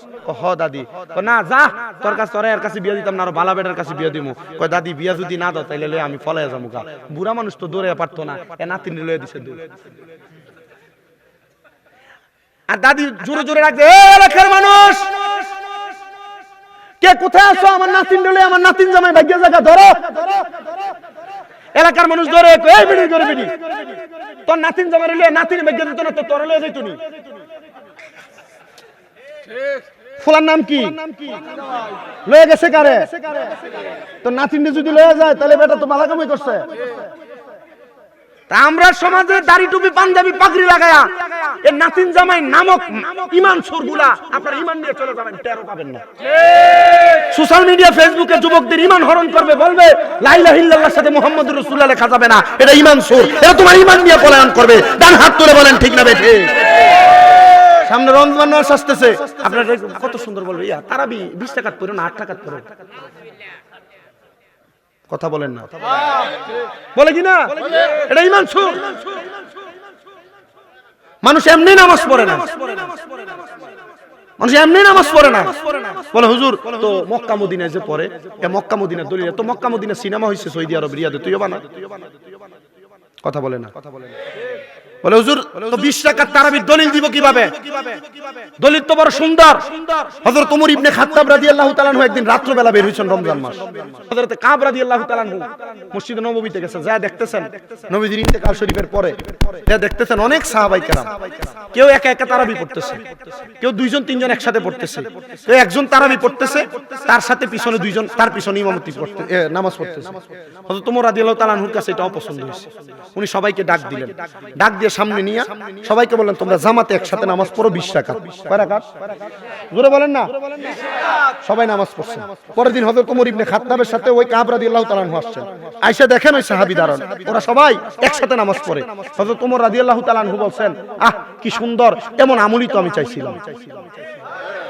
হযরত ওমর রাদিয়াল্লাহু তাআলা আনহু নবীর সাহাবী, নবীর সাহাবী 20 টাকার তারাবি ওনার অসংখ্য মসজিদে নববীর মুসল্লিরারে পড়ার আদেশ দিতে পারছেন, তা আপনি কেমন মানুষকে 8 টাকা পড়াইতে চান? মানুষ তো এমনি ইবাদত করে না, রমজান উপলক্ষে যদি 20 টাকার তারাবি পড়ে এটা তো তার লাভ হবে, কারণ এই রমজানে মানুষকে 70 থেকে 700 গুণ সওয়াব দেওয়া হয়। 1 টাকার নামাজ বেশি পড়লে 700 গুণ সওয়াব বেশি পাবে। তো যারা আমাদেরকে এইভাবে 8 টাকার তারাবি পড়াইয়া আমাদেরকে ইবাদত থেকে দূরে সরাইতে চায়, এটা নাতিন জামাইয়ের মতো মাইয়াছো। কথা কি কষ্ট হচ্ছে আপনাদের? এটা কি জামাই? মারহাবা। উদাহরণ যদি বুঝেন এতটুকু ওয়াজ যথেষ্ট।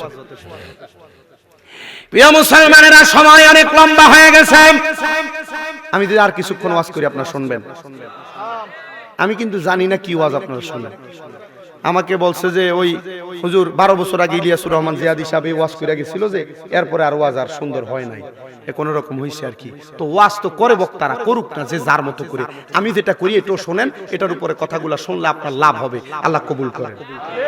আমিন বলতো কিপটামি করেন, আর জোরে পড়েন না আমিন।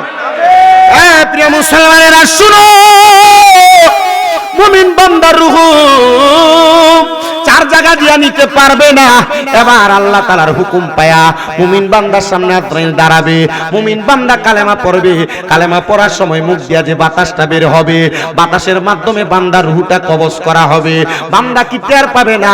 আল্লাহর নবী জানায় দেয় না না না, একটা ছোট্ট বাচ্চা দুধের জন্য কান্না করলে মা মুখের মধ্যে দুধ দেওয়ার পর মাথায় হাত বুলিয়ে দিলে ওই বাচ্চা যেমন ভাবে আরামসে ঘুমিয়ে যায়, মুমিন বান্দা তেমন আরামে ঘুমিয়ে যাবে, মরার কষ্ট টের পাবে না। নবীজি আর কেমন হবে আপনি বলেন? বলে মুমিন বান্দার দেহ পড়ে থাকবে দুনিয়ায়, বান্দার দাফন হবে, বান্দার কাফন হবে।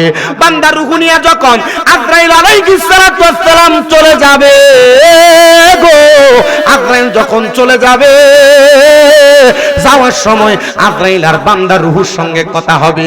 রূহ ডাক দিয়া বলবে রে আজরাইল, আমারে তো আস্তে আস্তে কই নিয়ে যাও। বলে তোমার গন্তব্যে। বলে তুমি যদি জানতারে আজরাইল, আমার আল্লাহ তাআলা আমার জন্য কত মহামূল্যবান পুরস্কার রেডি করে রাখছে, তাহলে এত আস্তে আস্তে আমারে নিয়ে যাইতা না, আরো তাড়াতাড়ি আমারে নিয়ে যাইতা। ও বন্ধুরে, এ প্রিয় মুসলমানের দল, বান্দার রূহটা যখন আজরাইল নিয়ে যাবে, আসমানের প্রথম দরজার মধ্যে যখন যাবে, 19 জন করে ফেরেশতা ডাইনে, 19 জন ফেরেশতা বামে দাঁড়ায় থাকবে আর বলবে আহলান ওয়া সাহালান মারহাবান মারহাবান দুয়ুফুর রহমান বলে বলে, আল্লাহর মেহমান বলে বলে বান্দারে স্বাগতম জানাইবে। এ ফেরেশতার দল কেন বান্দারে স্বাগতম জানাইলা? বলে একটা কারণে বান্দারে স্বাগতম জানাইছি। বলে কোন কারণে? বলে বান্দা মুমিন হওয়ার কারণে বান্দার রূহের মধ্যে ঈমানের একটা পাওয়ার প্রজ্বলিত হয়েছে। এই জন্য বান্দার পাওয়ার দিয়া বান্দার চেহারা থেকে, বান্দার দেহ থেকে নূর আসতেছে, বান্দার দেহ থেকে সুবাস আসতেছে। এই জন্য বান্দার দিকে আমরা স্বাগতম জানাই। এবার বান্দাটারে যখন নিয়ে যাবে, আপনাদের এলাকায় এক জাতের মাছ আছে, যে মাছগুলো হাতে ধরতে গেলে পিছলে পিছলে যায়, ছাই দিয়া বালি দিয়া ধরা লাগে। কি বলেন? ওইটাকে বাইন মাছ বলে। মুমিন বান্দার রূহ যখন আজরাইল হাতের মধ্যে নিবে, মুমিন বান্দার রূহটা আজরাইলের হাত থেকে এমন ভাবে পিছলে পিছলে যাবে, আল্লাহ মুমিন বান্দার রূহ তো আমি আজরাইলের হাতে ধইরা রাখা যায় না। আল্লাহ বলবে বান্দা, ও আল্লাহ বলবে আজরাইল, যাও যাও জান্নাতের ফিদ্দাতল যাহাব স্বর্ণ এবং রূপার পেয়ালা নিয়ে যাও। স্বর্ণ রূপার পেয়ালার মধ্যে মুমিন বান্দার রূহটাকে রাখা হবে। আল্লাহ মুমিন বান্দার রূহ তো স্বর্ণ রূপার পেয়ালাতেও থাকে না। এবার আমার আল্লাহ বলবে, হে আজরাইল ফেরেশতা, যাও যাও যাও, আমি আল্লাহর হুকুম মোতাবেক মুমিন বান্দার রূহ আবার মুমিনকে ফিরিয়ে দাও।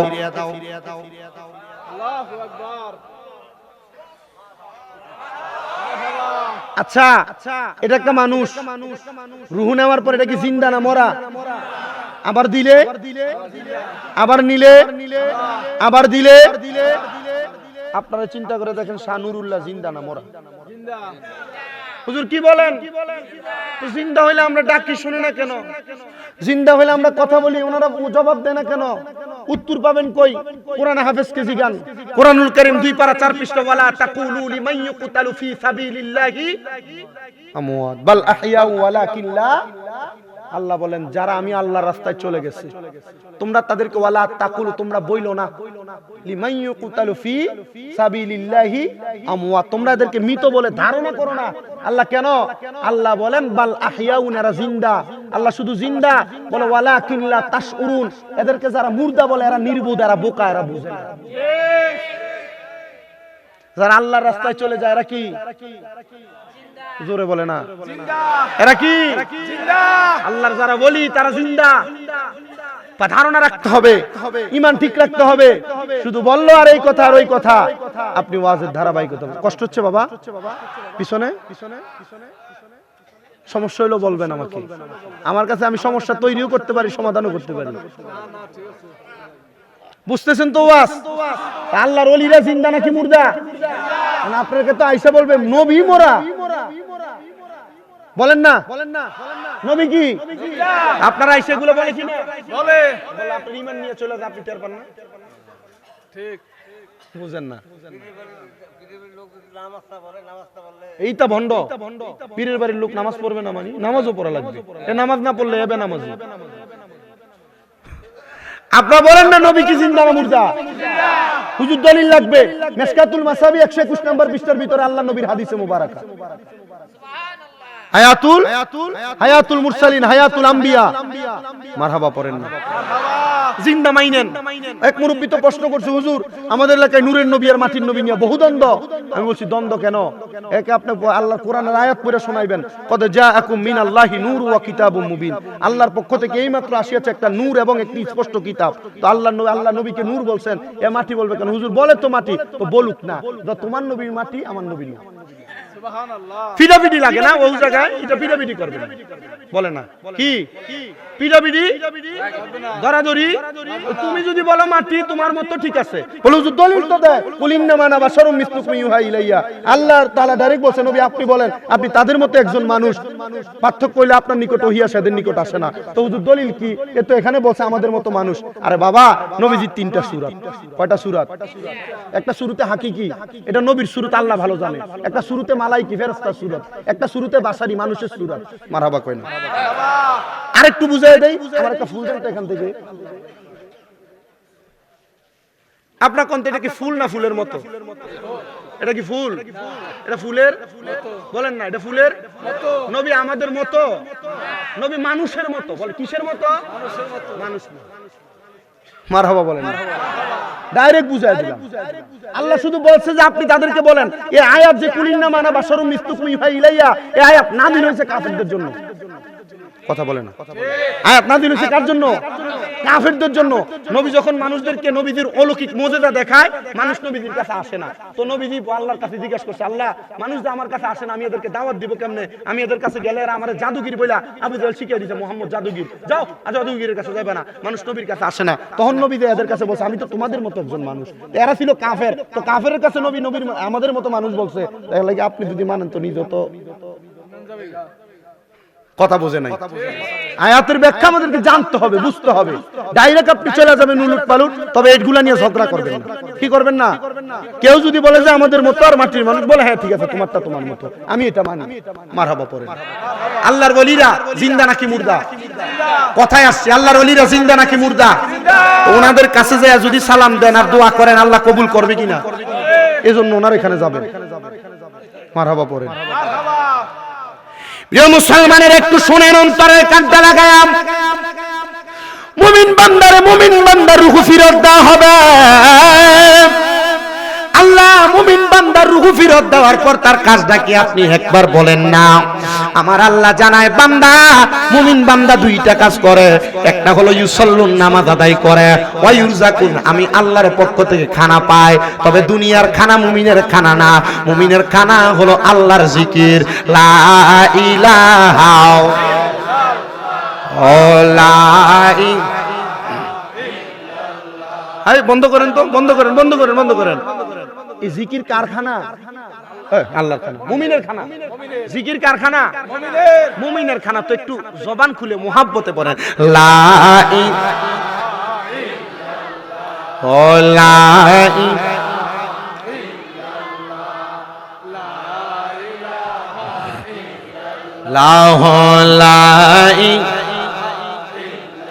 কাউরে বানাইলা খলিলুল্লাহ, কাউরে বানাইলা নাজিউল্লাহ, কাউরে বানাইলা রুহুল্লাহ। মোর নবীকে দয়া করে, মোর নবীকে দয়া রে বানাইলা হাবিবুল্লাহ।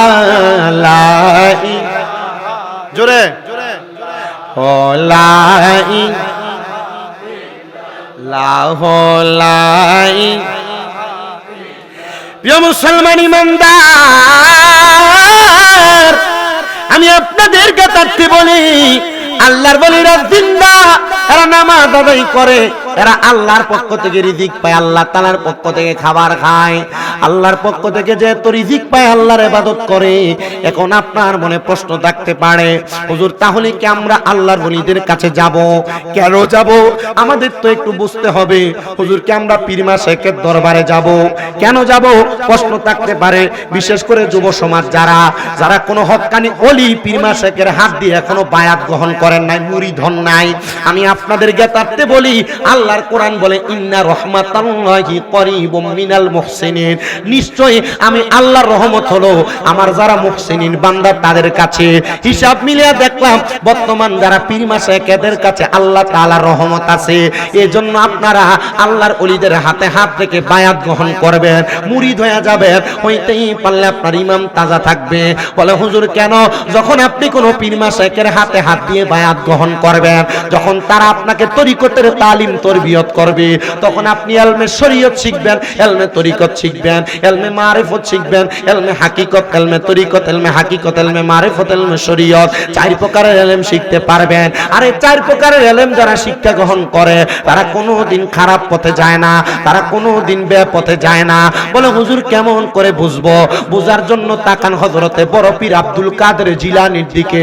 হুজুর বড় পীর আব্দুল কাদের জিলানী, উনি ছিলেন ইলমের বড় সাগর। ওনার একটা লিখিত কিতাব, ওই কিতাবের নাম হলো আল ফাতহুর রাব্বানী ওয়াল ফায়জুর রহমানী। ওই আব্দুল কাদের জিলানীর জীবনী পড়তে দেয়া, আল বাহজাতুল আসরার একটা কিতাব, আসিরুল আসরার একটা কিতাব, এই দুইটা কিতাবের মধ্যে আমি পড়তে দেয়া দেখলাম হুজুর আব্দুল কাদের জিলানীর দরবারে 4 প্রকারের ইলম শিক্ষা দেওয়া হতো। যারা বলে মাজারে ভণ্ডামি চলে, আউলিয়া কেরামের দরবারে ভণ্ডামি চলে, না এরা বুঝে বলে না। অনেকেই দেখবে মাইক পাইলে সামনে বলে খাজার দরবারে গাঁজা টানা চলে।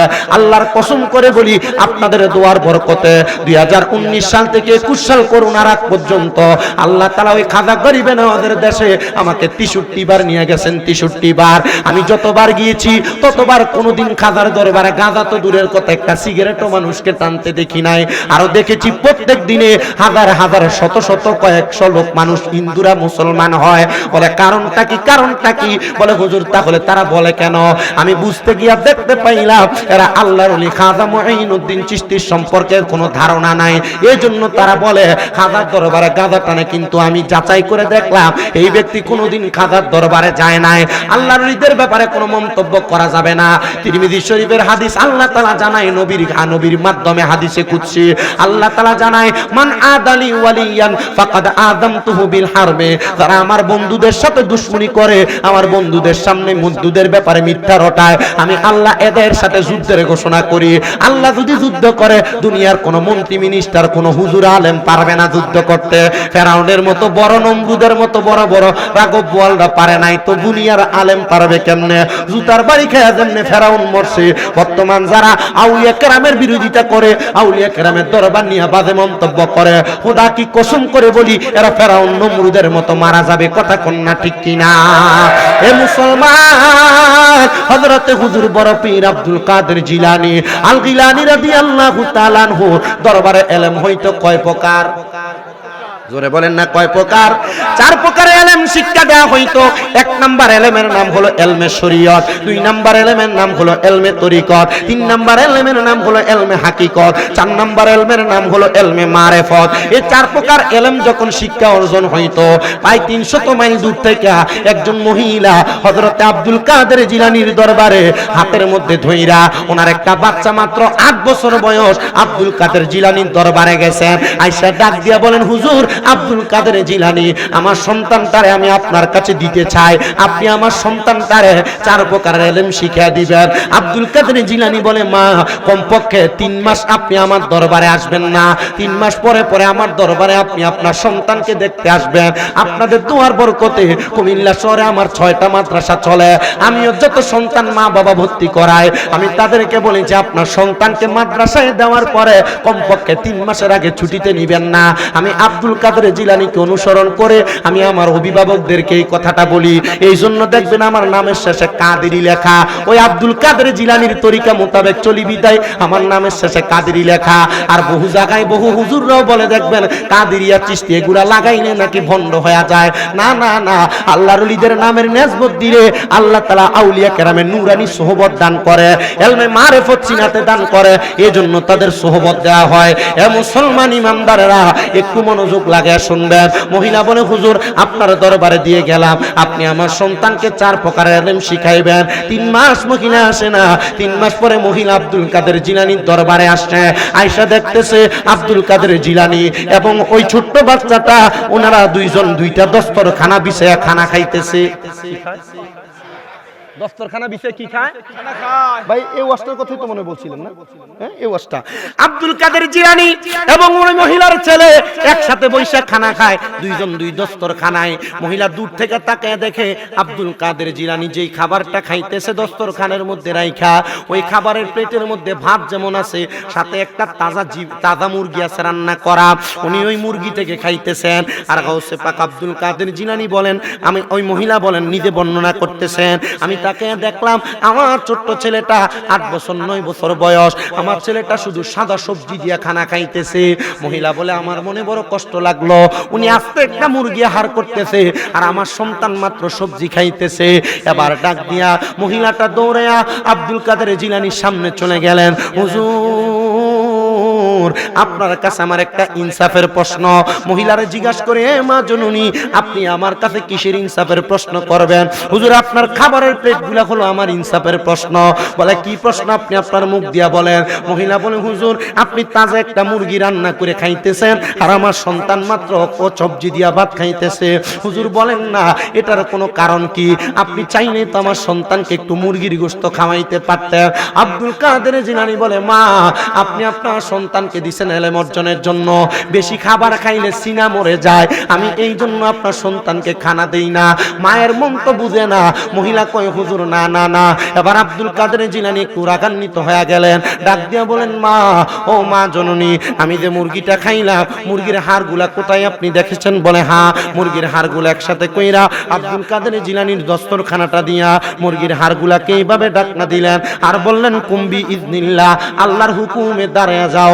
মহিলা যখন দস্তরখানা সরাইলেন দেখলেন আব্দুল কাদের জিলানী যখন বলছে আল্লাহর হুকুমে দাঁড়ায় যাও, সাথে সাথে খানেওয়ালা মুরগি রান্না করা মুরগির হাড় থেকে একটা তাজা মুরগি হয়ে গেছে।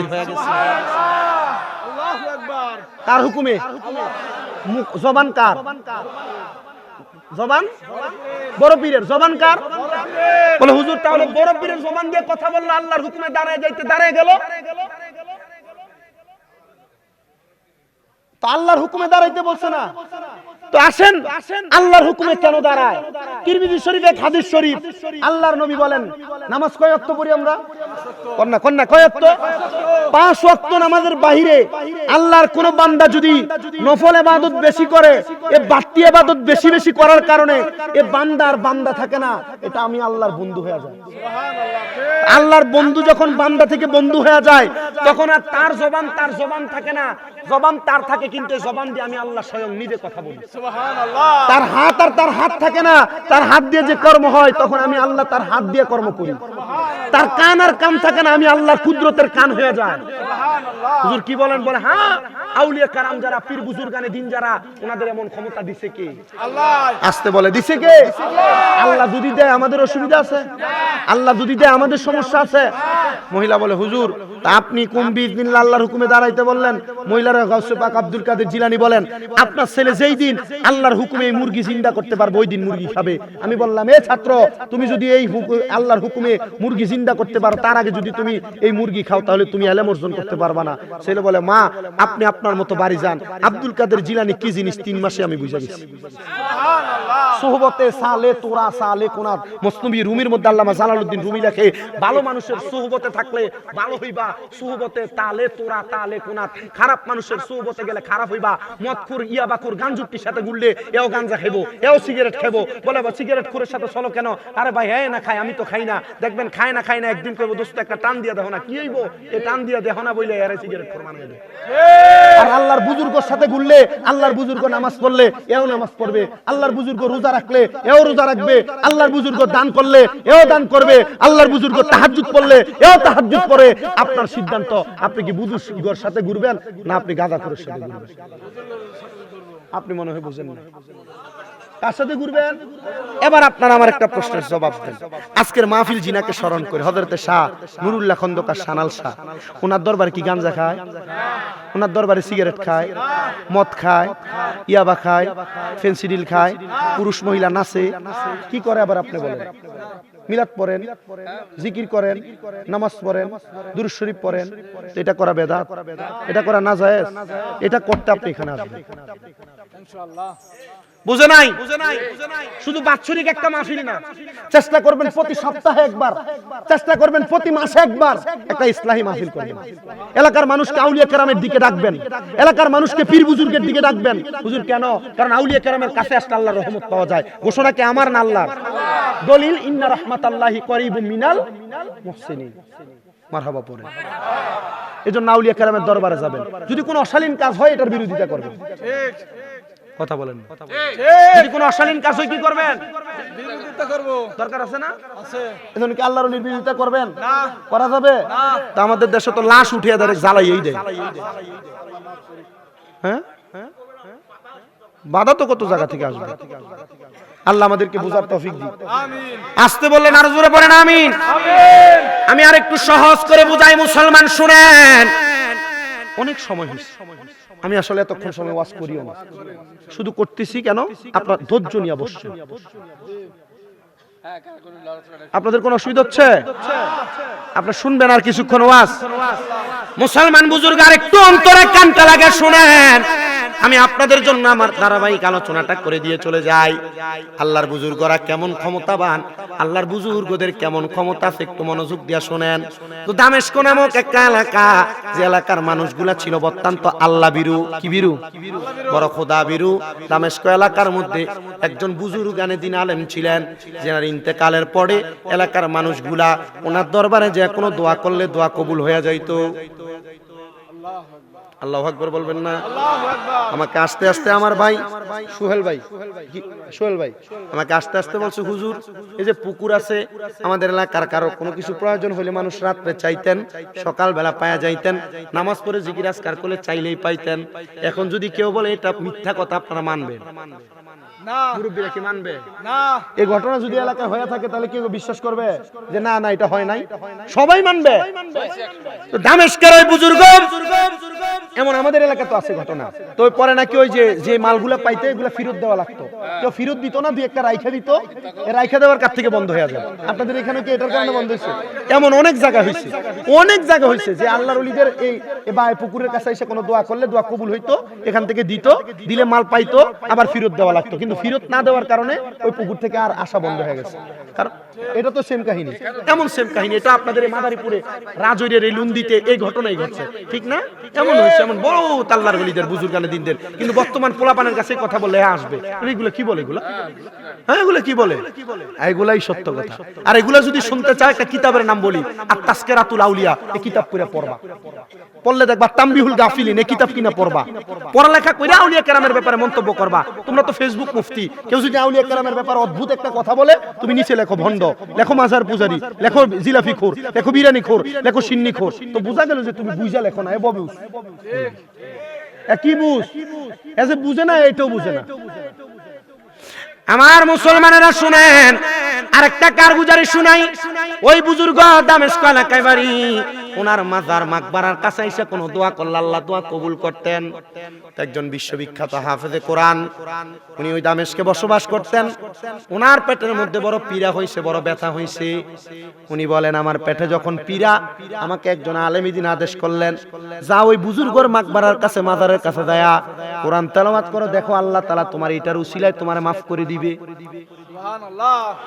ওই ছেলে মনে মনে নিয়ত করলেন, আল্লাহ আমি তোমার ওই বুজুর্গর মাকবারার সামনে, কবরের সামনে যায়া আমি কোরআন তেলাওয়াত করব, তুমি আমার পেটের ব্যথা নিবারণ করে দাও। আমি যখন ওই নিয়ত করলাম, সাথে সাথে আমার আল্লাহ আমার পেটের পীড়া ব্যথা ভালো করে দিয়েছেন। ওই ছেলে পরের দিন সকালে যায়া আবার ওই আল্লাহর বুজুর্গের কবরের সামনে দাঁড়ায় দাঁড়ায় কোরআন তেলাওয়াত করেছে। দ্বিতীয় দিন আবার পেটের ব্যথা, আবার নিয়ত করেছে, আবার তার পেটের ব্যথা ভালো হয়ে গেছে। আবার যায় ওই কবরের মধ্যে যায়া কবরের সামনে, মাজারের সামনে দাঁড়ায় দাঁড়ায় কোরআন তেলাওয়াত করেছে, আল্লাহ তাআলা তার পেটের ব্যথা ভালো করে দিয়েছে। তৃতীয় দিন আবার ব্যথা, আবার নিয়ত করেছে, আল্লাহ তাআলা আবার তার পেটের ব্যথা আল্লাহর ওলির ওসিলা দিয়া দোয়া করার কারণে পেটের ব্যথা ভালো করে দিয়েছে। এ মুসলমান ইমানদার, এমন দেখবেন অনেক মানুষ দোয়া করে। প্রতি বছর যেহেতু হযরতে নুরুল্লাহ খন্দকার সানাল সারুস মাহফিল হয়, এই মাহফিলে আমার যদি আল্লাহ তাআলা একটা সন্তান দেয়, আমি একটা ছাগল দিব, আমি একটা গরু দিব। আল্লাহ যদি আমারে ব্যবসায় বরকত দেয়, হযরতে নুরুল্লাহ শাহ যদি আল্লাহর বড় ওলি হয়, ওনার মাজারের মাহফিলে আমি একটা বস্তা চাল দিব, 10,000 টাকা দিব। এমন অনেক নিয়ত অনেকে করে থাকে, করে কি করে না? এ মুসলমান ইমানদার, একটু অন্তরে কানটা লাগে শোনো। আল্লাহর ওই কোরআনে হাফেজ বান্দা বলে, আমি তৃতীয় দিন যখন গেলাম, আমি যত কোরআন তেলাওয়াত করি, আমার পেটের ব্যথা, কোরআন তেলাওয়াত বন্ধ করে দিলে আবার ব্যথা শুরু হয়ে যায়। কোরআন তেলাওয়াত শুরু করলে আমার পেটের ব্যথা ভালো হয়ে যায়, কোরআন তেলাওয়াত বন্ধ করে দিলে পেটের ব্যথা শুরু হয়ে যায়, কোরআন তেলাওয়াত বন্ধ করে দিলে পেটের ব্যথা আবার শুরু হয়ে যায়। তেলাওয়াত করলে ব্যথা কমে, তেলাওয়াত বন্ধ করে দিলে ব্যথা বন্ধ হয়ে যায়। আমার ওস্তাদ, আমি যেখানে দাখিল পরীক্ষা দিয়েছি, মাওলানা আব্দুল মান্নান, উনি আমাকে এই ঘটনা যখন বলছে, আমার শরীরের চামড়াগুলো ঠিক লম্বা লম্বা হইয়া আমার পশমগুলো দাঁড়ায় গেছে। আমি চিন্তা করলাম, আল্লাহর একজন বুজুর্গ ওলির এত পাওয়ার, আরো লম্বা পাওয়ার আপনি শোনেন। আল্লাহর ওলি যে জিন্দা বলছে, আপনি কিন্তু বুঝতে হবে কেন জিন্দা। আমার ওয়াজ বহু লম্বা হয়, আমি চাইলে আপনাদেরকে অনেকক্ষণ ওয়াজ করতে পারবো, কিন্তু আমি পারবো না। আমি করলাম, আমার আগামীকালকে আমি বলছি যে আমার মাহফিল চাঁদপুরে, চাঁদপুর যে মাহফিল, কারণ আমি তো এখান থেকে যাইতে হবে, ঠিক না? এতক্ষণ লম্বা সময় কথা বলতেছি, তো লম্বা সময় যদিও বলি, আপনার একটু শোনেন এই কথাটা। তা আল্লাহর ওই বান্দা বলেন আমি কোরআন তেলাওয়াত করতেছি, কোরআন তেলাওয়াত করবেন আপনারা মাঝে মাঝে আইসে এখানে, করলে লাভ না লস? বলে হুজুর কেন আল্লাহর ওলির মাজারে কেন, আমি আমার মা বাবার কবরের সামনে যাব, তো যান ওইখানে করেন। আল্লাহ নবী বলেন নাহাইতুকুম আন জিয়ারাতিল কুবুরি, নবী বলেন তোমরা কবর জিয়ারত করো না, ইসলামের প্রথম যুগে কবর জিয়ারত করা মানা করছেন, কিন্তু নবী বলেন ফাজুরুহা, অতঃপর নবী যখন ইসলামের যুগ আইসা পড়ছে তোমরা বেশি বেশি জিয়ারত করো। কেন? বলে জিয়ারত করলে তোমাদের মৃত্যুর কথা স্মরণ হবে। আল্লাহর বুজুর্গদের দিকে তাকাইবেন না, সাধারণ কবরের দিকে তাকাইবেন, চিন্তা করবেন এই বুজুর্গ এত বড় হওয়ার কারণে ওনাকে স্মরণ করে এত বড় মাহফিল হয়, কিন্তু বহুত লম্বা সময় মরে গেছে, এর কবরের কাছে কুত্তো যায় না। ঠিক কথা বলেন। শাহজালালের মাজারে হাজার লাখ লাখ মানুষ যায়, কিন্তু এর যারা মাজার বিরোধিতা করে, এর দাদা বাবা মরে গেছে, কুত্তা দেয় এর দাদার কবর উপরে প্রস্রাব করে, এর বাবার কবর কাছে কেউ যায় না। কথা বলেন। কারণ কি? ওনারা বুজুর্গ মানুষ, ওনারা ইসলামকে কায়েম করে দিয়ে গেছে। শাহজালাল ইয়ামিনী বাংলাদেশে না আসলে আমাদের পরনে মিয়া লুঙ্গি থাকতো না, ধুতি পরে পরে ঘুরতেন। কথা বলে না, ঠিক কিনা? এজন্য আউলিয়া কেরামের ব্যাপারে কথা বলতে খুব সাবধান, খুব সতর্ক। আউলিয়া কেরামের ব্যাপারে বাজে মন্তব্য করলে ঈমান চলে যায়। ঈমান জানে না চলে, যেমন কোন কর্ম আমাদের করা যাবে না। শুনেন এবার আল্লাহর বান্দা বলে আমি যখন দেখলাম কোরআন তেলাওয়াত করলে আমার পেটের ব্যথা ভালো হয়, বন্ধ করে দিলে পেটের ব্যথা শুরু হয়ে যায়, আমি একটা লম্বা বেত নিছি। কি নিছে? লম্বা বেত নিয়া আমি আল্লাহর ওলির মাজারের উপরে ঠাস ঠাস করে 3টা বাড়ি দিছি। নাউজুবিল্লাহ পড়বেন না? আচ্ছা চিন্তা করেন 5 আগস্টের পরে যারা এই 95টা মাজার ভাঙছে এদের অবস্থা কি হবে? আল্লাহ বিচার করবে। আপনি চিন্তা করে দেখেন। আমি এটা পেটে ব্যথা আর হবে তো আমি না, আমি এটা চিন্তা করছি না, আমি চিন্তা করছি ভাঙছে ভালোই হইছে। কেন ভালো হইছে? যতগুলা মাজার ভাঙছে আমি হিসাব মিলে দেখলাম একটা সাথে মাদ্রাসা নেই। কি নাই? যদি মাদ্রাসা থাকতো, কারণ ওই মাজারের খাদেমরা টাকা পয়সা যা পাইছে, গরু ছাগল যা পাইছে, এই টাকা পয়সা দিয়ে আর বিল্ডিং বানাইছে, এর পেটটারে বড় বানাইছে। কথা বলেন। এ যদি মাজারের টাকা পায় মাজারের সাথে যদি একটা 4তলা মাদ্রাসা বানাইতো, 5তলা মাদ্রাসা বানাইতো, আর মাদ্রাসার ভিতরে যদি 500 পোলাপান থাকতো, পোলাপান যারা মাজার ভাঙতে এসে যদি 500টা লাঠি লিয়ে ধরে নিয়ে দিত, মাজার ভাঙুইনারা টাকা পাওয়া যেত না। আমি যখন এই উদাহরণ দিছি, আমার এক মাজারের খাদেম বলতে হুজুর আপনি মাজারের পক্ষে না বিপক্ষে? আমার এটা কোন? আমি কইলাম আমি পক্ষে।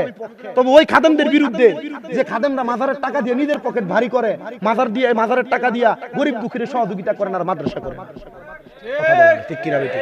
মাদারীপুরের মানুষের আপনি যে আমারে বলতেছেন কোরআনে হাফেজ ওই পাগলরে বলে পাগল সামনে থেকে সরো, নচেতে হাতের বেত দিয়া তোমারও আমি আঘাত করব,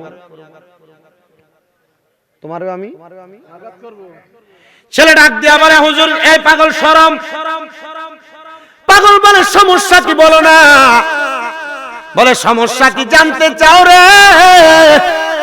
বলে হ্যাঁ জানতে চাই।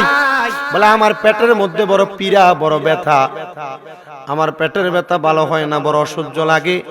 ওই পাগল ব্যক্তিটা কি যেন পইরা তার পেটের মধ্যে হাতটা বুলায় একটা ফু দিছে, পেটের ব্যথা ভালো হয়ে গেছে। রাস্তার যারা পাগল, যারা জট চুলওয়ালা, যারা পাগলের বেশি রাস্তায় রাস্তায় ঘুরে, আমরা অনেকে আছে এদেরকে পানি মারি, কলার সুলকা মারি, এদেরকে পাগল বইলা বইলা খেপাই না। না না, আল্লাহর নবীর ইবনে মাজাহ শরীফের 303 নাম্বার পৃষ্ঠার হাদিস, আল্লাহর নবী বলে আলা উখবিরুকা আম্মুলুকিল জান্নাহ, আমি নবী কি তোমাদেরকে জান্নাতের বাদশা সম্পর্কে খবর দিব না? নবীজি কলা নাম, হ্যাঁ জান্নাতের বাদশা সম্পর্কে খবর দেন। আমার নবী বলে কলা রাজুলুন, এমন ব্যক্তি জান্নাতের বাদশা দাঈফুন, দেখতে দুর্বল, মুস্তাদাফুন যু তিমরাইনি লা ইউবাহু লাহু লাউ আকসামা আলাল্লাহি লা আবাররা, চুলগুলা এলোমেলো, দেখলে তোমার পছন্দ হবে না, তবে সে যদি কোনো দোয়া করে আল্লাহ ডাইরেক্ট তার দোয়া কবুল করে। হিসাব মিলিয়ে দেখলাম যারা রাস্তার পাগল তারা জান্নাতের বাদশা হবে, তারা ছিঁড়াপাড়া কাপড় পরে ঘুরে তারা জান্নাতের বাদশা হবে, আর আমরা এদেরকে পাগল পাগল বইলা বইলা খেপাই। বলে না ঠিক না বে ঠিক? আমরা এদেরকে পাগল পাগল বইলা বইলা খেপাই। ওই পাগল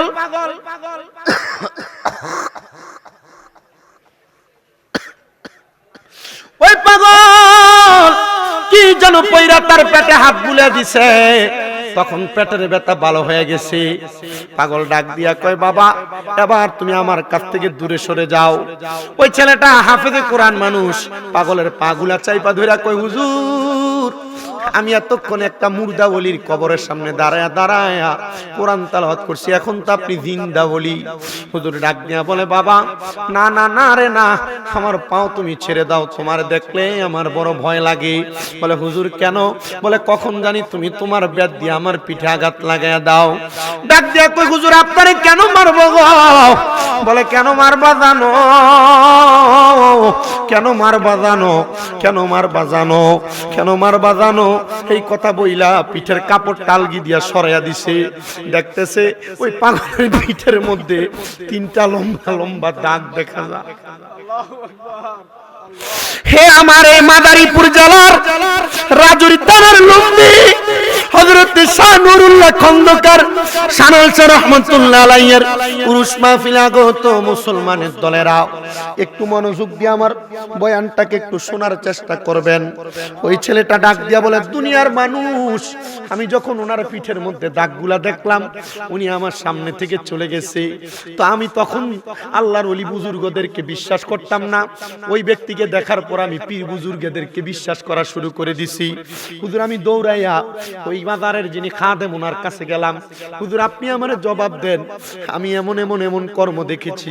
হুজুর বলে, আমি জবাব দিতে পারবো না, তুমি একটু মুরাকাবা করো। ও বন্ধু, মুরাকাবা কি এখনো অনেকেই বোঝেন না। বলে হুজুর মুরাকাবা কি এখনো বোঝেন না? এই জন্য সবার দরকার তরিকত গ্রহণ করা, সবার দরকার আল্লাহর ওলির হাতে হাত দিয়া তালিম তারবিয়ত গ্রহণ করা। আল্লাহর ওলির দরবারের মধ্যে মুরাকাবা কিভাবে করে বোঝায়া দেয়, মুশাহাদা কিভাবে করে বোঝায়া দেয়, ধ্যান করলে কেমনে আল্লাহ নবী দেখা যায় এটা বোঝায়া দেয়, চোখ বন্ধ করলে কেমনে আল্লাহ নবীর মক্কা মদিনা দেখা যায় এটা বোঝায়া দেয়। মুরাকাবা তো তুমি করতে জানো না। ওরে কোন সময় কোন হালে থাকে দয়াল মুর্শিদে, সালাম দিও না তারে সব জায়গায়।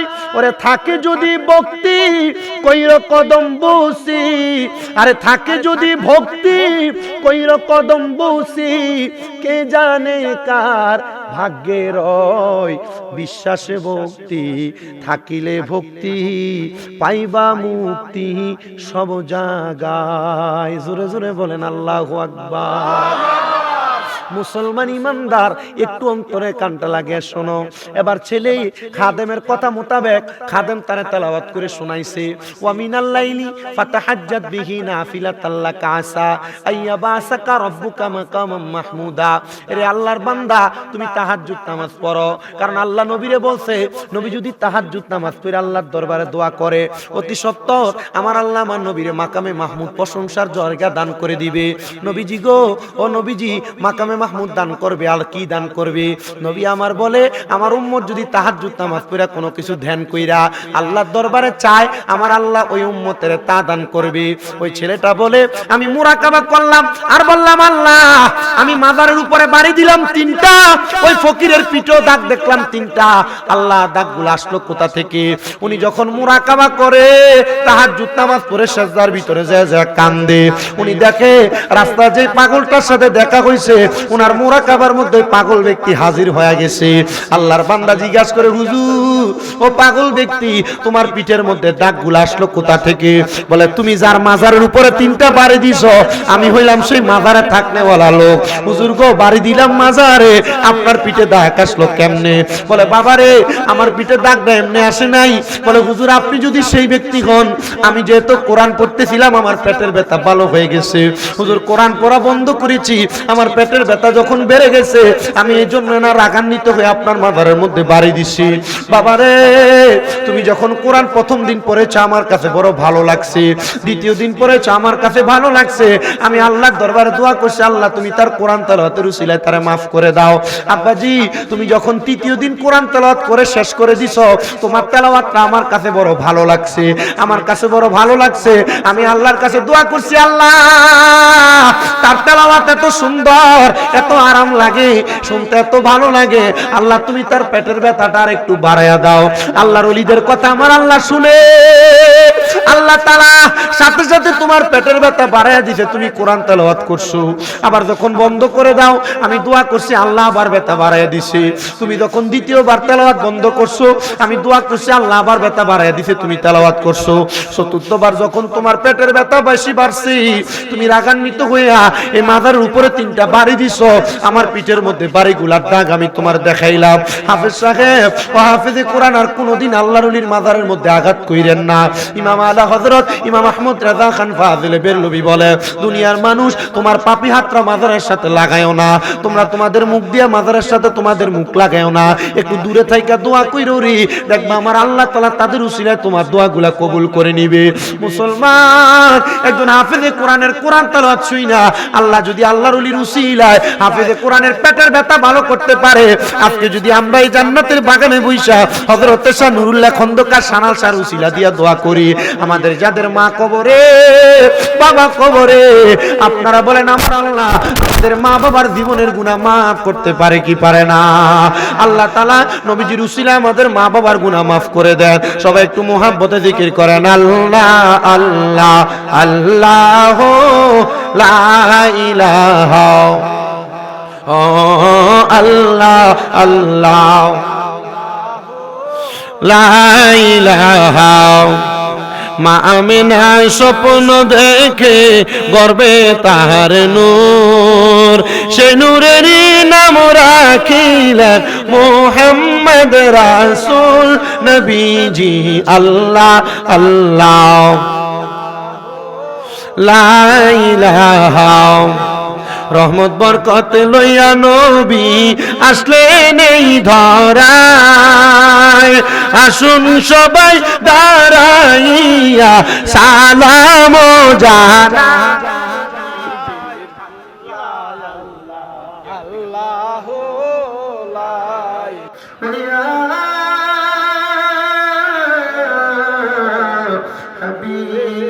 হাবিবাল্লাহ, रोजा से सबको बुला लो, मदीना की गलियों बुला लो, और रोजा से पर्दा उठा दो, चेहरा अनवार दिखा दो, या नबी सलाम अलैका, या रसूल सलाम अलैका, या हबीब सलाम अलैका, सलावतुल्लाह अलैका, या शफीउल मुज़नबीन, या रहमतुल आशिकीन।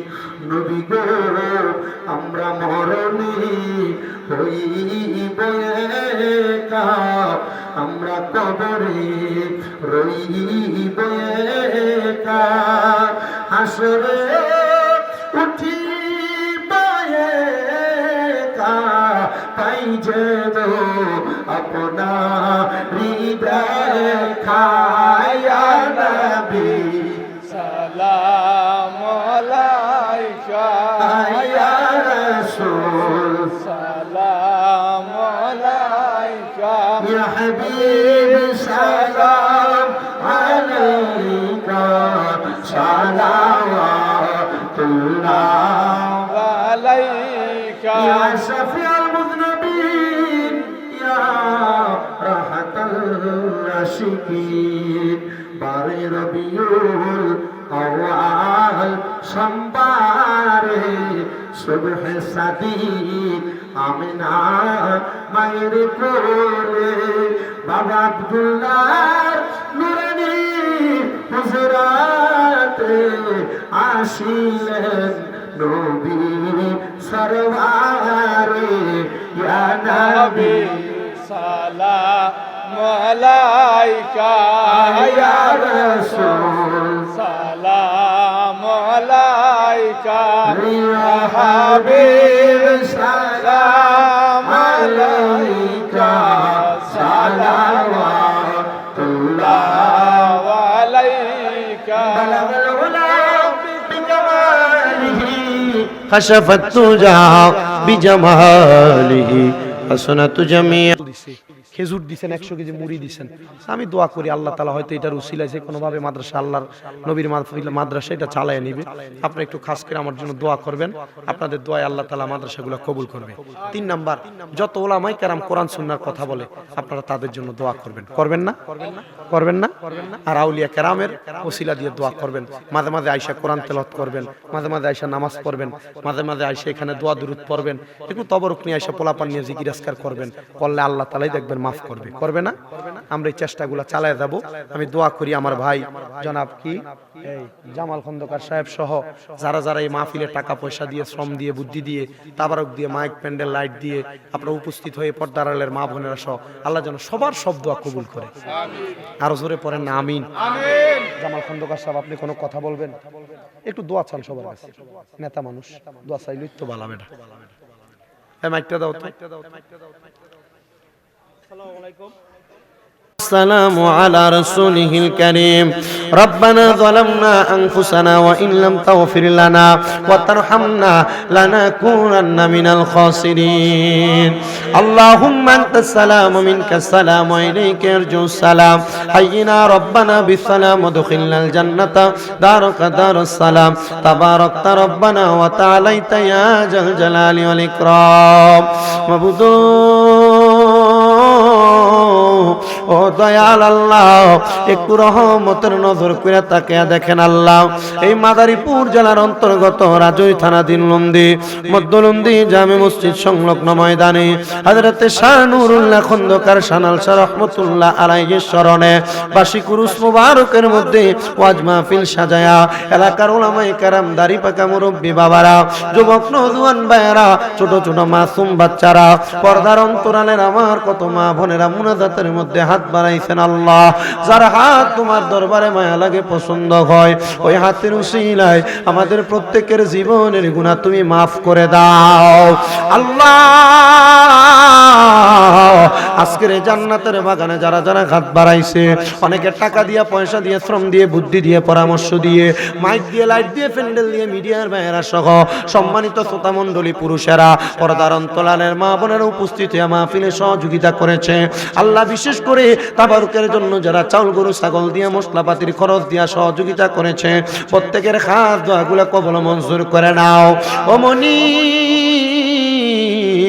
আল্লাহ। ফরিয়াদ তোমার দরবারে, এখানে অনেকে হাত বানাইছে যাদের দুনিয়াতে আব্বা নাই, যেই বাবা রিকশা চালায়া মাটি কাইটা মাথার গাম পায়ে ফালায়া পরের বাড়িতে বদলার কাজ করে সন্তানকে মানুষের মতো মানুষ করার জন্য আব্বাজান দুনিয়াতে রক্তরে পানি বানাইছেন, এমন আব্বা যাদের কবরে আব্বার কবর জান্নাতের বাগান বানায়া দাও আল্লাহ। কে জানি হাত বাড়াইছে, কার জানি দুনিয়াতে মা নাই, যেই মা 10 মাস 10 দিন গর্ভে ধারণ কইরা সন্তানের প্রসব বেদনা সহ্য করতে মার বড় কষ্ট হয়েছে, এখন মা কবরে, আল্লাহ তাদের আম্মা আব্বা দুইজনের কবর নাজাতের ফয়সালা করে দাও।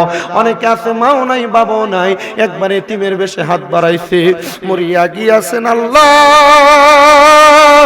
যারা মাও বাপ মাফ করিয়া দেন না গো আল্লাহ, কবরে রাজা আল্লাহ। আমার নবী না বলেছে, দুনিয়াতে কোন সন্তানের মা মারা যাওয়ার পরে, বাবা মারা যাওয়ার পরে সন্তান যদি রব্বির হামহুমা কামা রব্বায়ানি সগীরা বইলা চোখের মনি কোঠার মধ্যে একটা মাছির মাথা পরিমাণ পানি ছেড়া দিয়া কান্দে, ওই পানি মাটিতে পড়ার আগে আমার আল্লাহ তার মা বাবার জীবনের গুনাহ মাফ করে দেয় আল্লাহ। ফরিয়াদ তোমার দরবারে, আপনি তাকায় দেখেন কোন সন্তান জানি তার মারে হারাইয়া কান্দে, কোন সন্তান জানি তার বাবারে হারাইয়া কান্দে। সামনে রমজান মাস আসতেছে, রমজান মাসে রোজা রাখার জন্য, মা সাহারি খাওয়ার জন্য ডাক দিত, এখন মা দুনিয়াতে নাই, কেউ আইসা ডাক দেয় না। সামনে রমজান মাসের পরে ঈদ আগমন করবে, বাবা নিজে সিরা লুঙ্গি পুরান পাঞ্জাবি পরে ঈদের নামাজ পড়তো। আল্লাহ সন্তান রে নতুন জনম দুঃখী মা আল্লাহ। বিশেষ করে আমার সুহেল ভাই পুলিশ সদস্য, উনি দোয়া চাইছে, ওনার মাও নাই, বাবাও নাই, আল্লাহ ওনার আম্মা আব্বা সহ এলাকার দাদের মা বাপ কবরে, তাদের মা বাপরে মাফ করে দাও আল্লাহ আমার জামাল চাচা সহ এলাকার যত মানুষ এই হযরত শানুরুল্লাহ খন্দকার শানাল শাহ রহমাতুল্লাহ আলাইহির উরুস মাহফিলে আল্লাহ তারা পরিশ্রম করে কষ্ট করে টাকা পয়সা দেয়, আল্লাহ প্রত্যেকের দান তুমি কবুল করে নাও। রোগ শোক থেকে হেফাজত করে ব্যবসা বাণিজ্যে বরকত দাও। অনেক প্রবাসীরা বিদেশ থেকে দোয়া চায়, আল্লাহ আমার প্রবাসীদের খাস দোয়াগুলো তুমি কবুল করে নাও। প্রবাসীদের কামাইয়ের রিজিকে বরকত দান করে দাও, প্রবাসীদের হায়াতের রিজিকে তুমি বরকত দান করে দাও। এই নির্বাচনে ডিউটি করতে যে আমার অনেক পুলিশ সদস্য ভক্তবিন্দু ভাই আছে, আল্লাহ এরাও সুস্থ হয়েছে, আল্লাহ তাদেরকে তুমি সুস্থ বানায়া দাও, তাদের মনের নেক আশা পূরণ করে দাও। আল্লাহ বিশেষ করে আমার সুহেল ভাইয়ের ওসি স্যার একটা ছেলে সন্তানের জন্য দোয়া চাইছে, মাদ্রাসায় পড়াবে, আল্লাহ আমার ভাইজানকে একটা সন্তান দিয়া তুমি তার কলিজা ঠান্ডা করো। আমার মা অসুস্থ, তুমি আমার মার সুস্থ বানায়া দাও। এখানে যারা যে হাজত নিয়ে হাত বাড়াইছে প্রত্যেকের হাজত পূরণ করো। যারা পড়ালেখা করে বিদ্যা বুদ্ধি বাড়াও, যাদের কাজ কাম নাই কাজ কামের ব্যবস্থা করো। যারা বিদেশ যাওয়ার চেষ্টা করে বিদেশ যাওয়ার পর আল্লাহ কনফার্ম করাইয়া দাও। আল্লাহ ফরিয়াদ তোমার দরবারে, পর্দার অন্তরালের অনেক মা বোনেরা অনেক মনের আশা নিয়ে আজকে মুনাজাত ধরেছে, আমার মা বোনদের দোয়াগুলা কবুল করে আমাদের প্রত্যেকের মরণের আগে আখিরি জবানে পড়ে দিয়েন লা ইলাহা ইল্লাল্লাহু মুহাম্মাদুর রাসূলুল্লাহ।